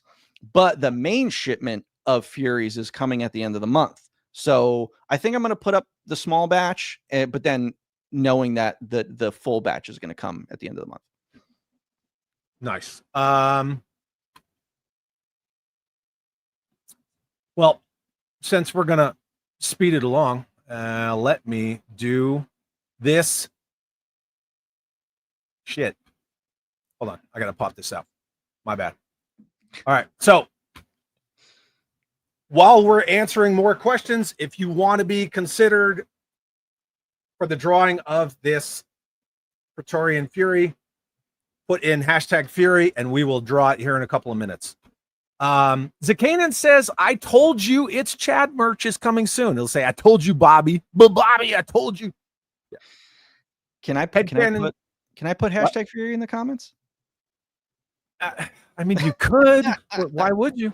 Headcanon sends a $10 super chat. Thank you, Headcanon. Says, the members of the Black didn't turn on their country. Their country no longer exists. Exactly. So they have nothing but themselves to swear loyalty and allegiance. Boom. Exactly. See, perfectly stated. Thank you, Headcanon. Sorry. Thank you for the super chat. Thank you for that well-articulated point. 49er Brian says, rip Garnett, because he never came back.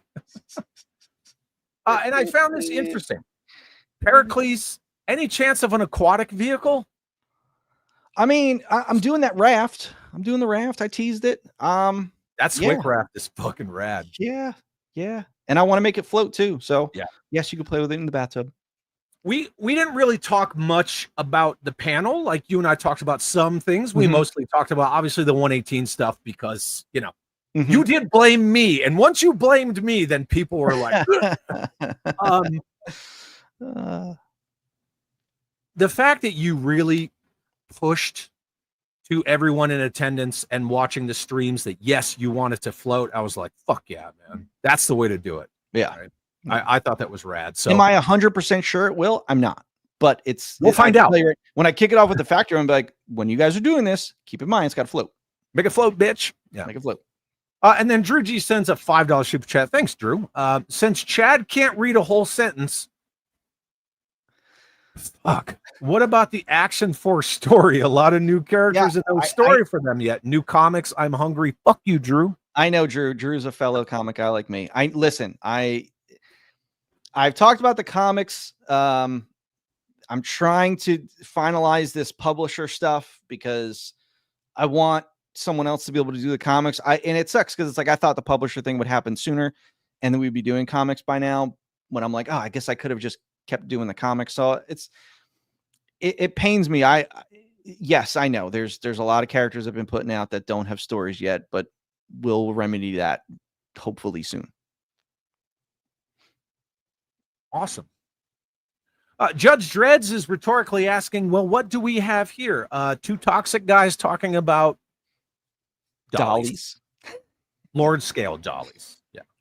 Yeah, a lot of people can't wait for the black. I know. Killer King is asking, will the raft be in different colorways? Like a dark blue, black option, maybe, orange translucent, glow in the dark, back metalized. You know who had a blow up orange raft? little tracker. Tracker. Yep. See, I know G.I. Joe. You do. People think I hate G.I. Joe. You know what I'm talking about? Do you think that's because a lot of people either they just want to put the blinders on, or do you think people honestly don't understand that you have a massive 1/18 scale G.I. Joe?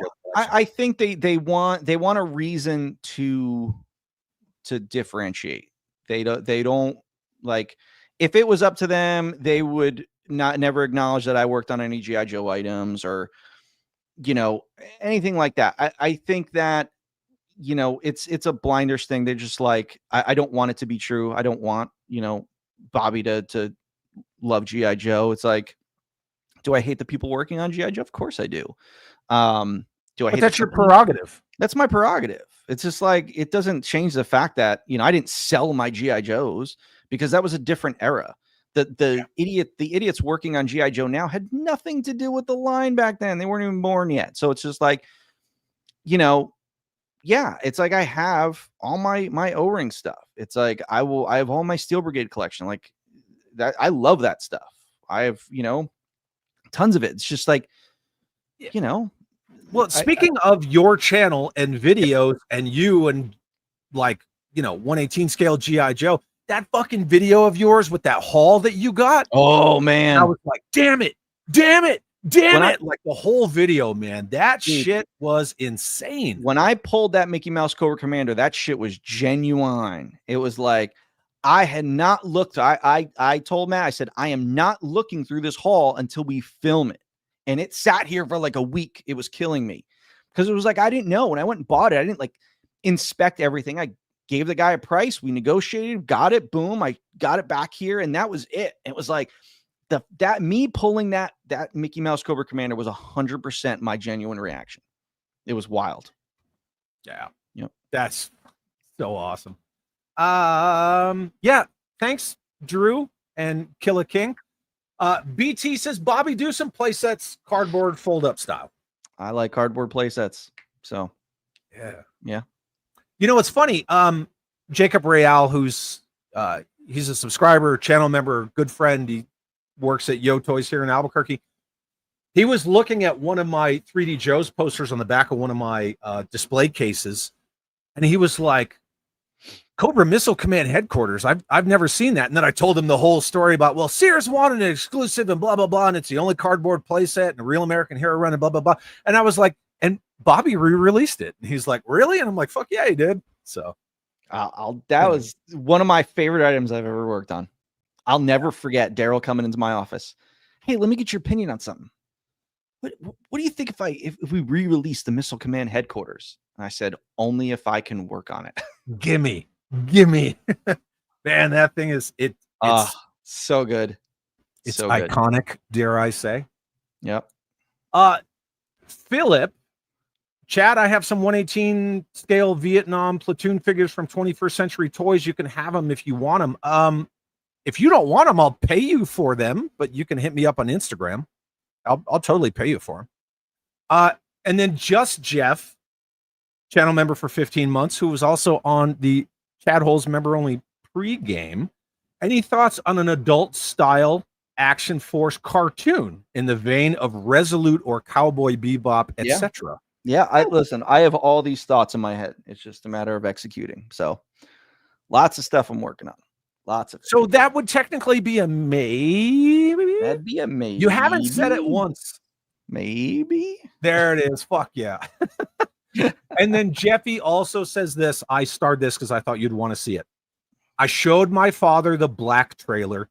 20-year Navy man. He thought it was cool. Awesome. There you go. There you go. Love it. Let's draw this shit. Yeah, let's draw we? this shit. Wrap it Let's up. draw this shit. Here we go, kids. If you have not put in #Fury, do it like right now, because I'm about to hit that button. So I'm gonna give you like 10 seconds. Get it in there. Make sure I didn't miss any like serious questions or there's just a lot, right? Yeah, there's a lot going on in the chat. So I apologize. I'm doing the best I can to get to everybody. All right, 5, 4, 3, 2, 1. And then I wait. I like this one. Furt. Yeah. Zachary, was that a typo? Nah. Yeah, okay. Maybe Zachary's just screwing around. Okay. Oh, you know what? I got to get behind this. Freaking Pericles.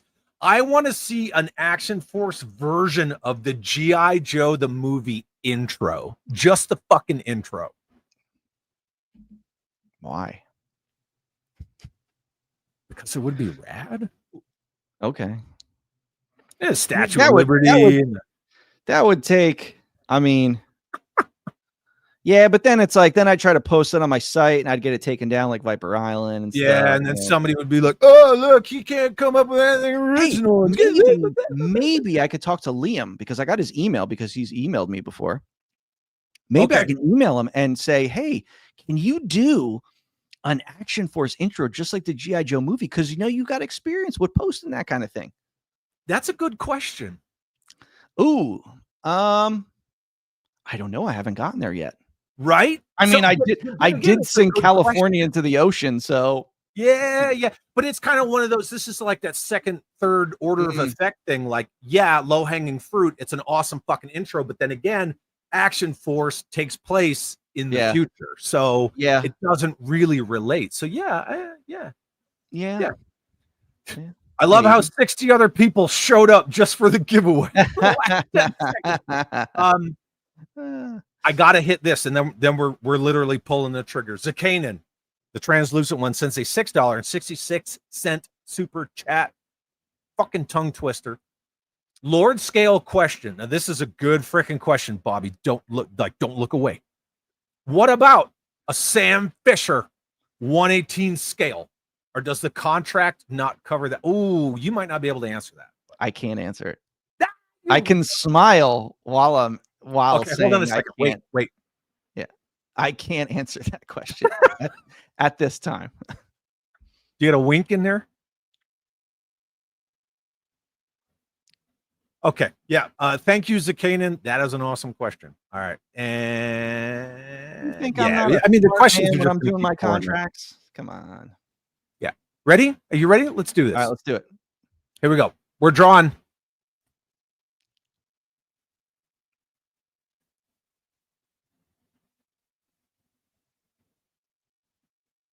Oh, Wesley Hendricks. Sweet. Wesley's been a long time Action Force supporter and customer. He's an awesome dude. Yep. He is an awesome dude. So, Wesley, do me a favor. Congratulations. Hit me up on Instagram and I will get this. Is it a variant? No, it's not. It's not a variant. Oh, okay. Yeah. I'm sorry. It's not a variant. I should have said that earlier, but we got a little distracted. And I will I will show everybody right now. It is not. If it was, I would have said so right off the bat, but nope, there it is. So look, we're going to keep going. I already have all the ones set aside for people who asked for them. So we might be giving away a variant at some point, but very, very cool. Yeah. Bobby, I want to thank you for coming on and answering a bunch of questions about 1/18 scale Valaverse Action Force, because I know you had the panel. I asked you if I could throw it up on Instagram immediately, right? Because, you know, gonna ask. And I know every time I'd see you after that, you'd be like, how's the post? How's the post? How's the post? Yeah. And that thing went freaking barn burner. But you know, there's been a lot of questions about the blind boxes and the price points and all that stuff, and I feel that you answered all of that. So thank you for coming on and setting the record straight. There's no way I can make a video out of this fucking 3 hours. But any closing thoughts? My closing thoughts is I just want to say I got great fans, man. You guys are awesome. Like, stop it. Get rid of that comment. Oh, he can't answer. Yeah. Yeah, I mean, look, I'm doing stuff. I said I'm not going anywhere. I'm not going anywhere because of you guys. So thank you. Oh, okay. Well, I was typing a reply. Yeah, Wesley, Facebook's totally fine. Hit me up on Facebook, man.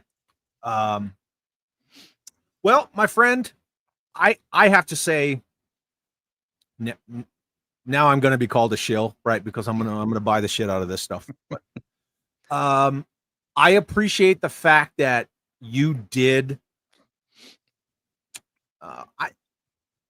I want to say that, like, you listened to a lot of feedback where people wanted, you know, your characters in this scale, and I appreciated the fact that you didn't just, you know, you weren't resistant to change. Of course. So that's just something that I want to say. I don't think I've actually stated that yet, but I know I was like bugging the fuck out of you about it. So thank you. I appreciate it. Yeah. So there we go. Chad the Vala shield. Boom. There you go. Whatever. There's worse things you can shield for. Yeah, there is. It's fine. It's a good place to be. Well, you're going to get to sign us out, and I want to say thank you to everybody who came and hung out, everybody for your interest and your questions and everything. It was a freaking awesome night. So, yeah. Bobby, you're signing us out. Action Force TLS 2026. Yeah.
Chad, how insensitive of you.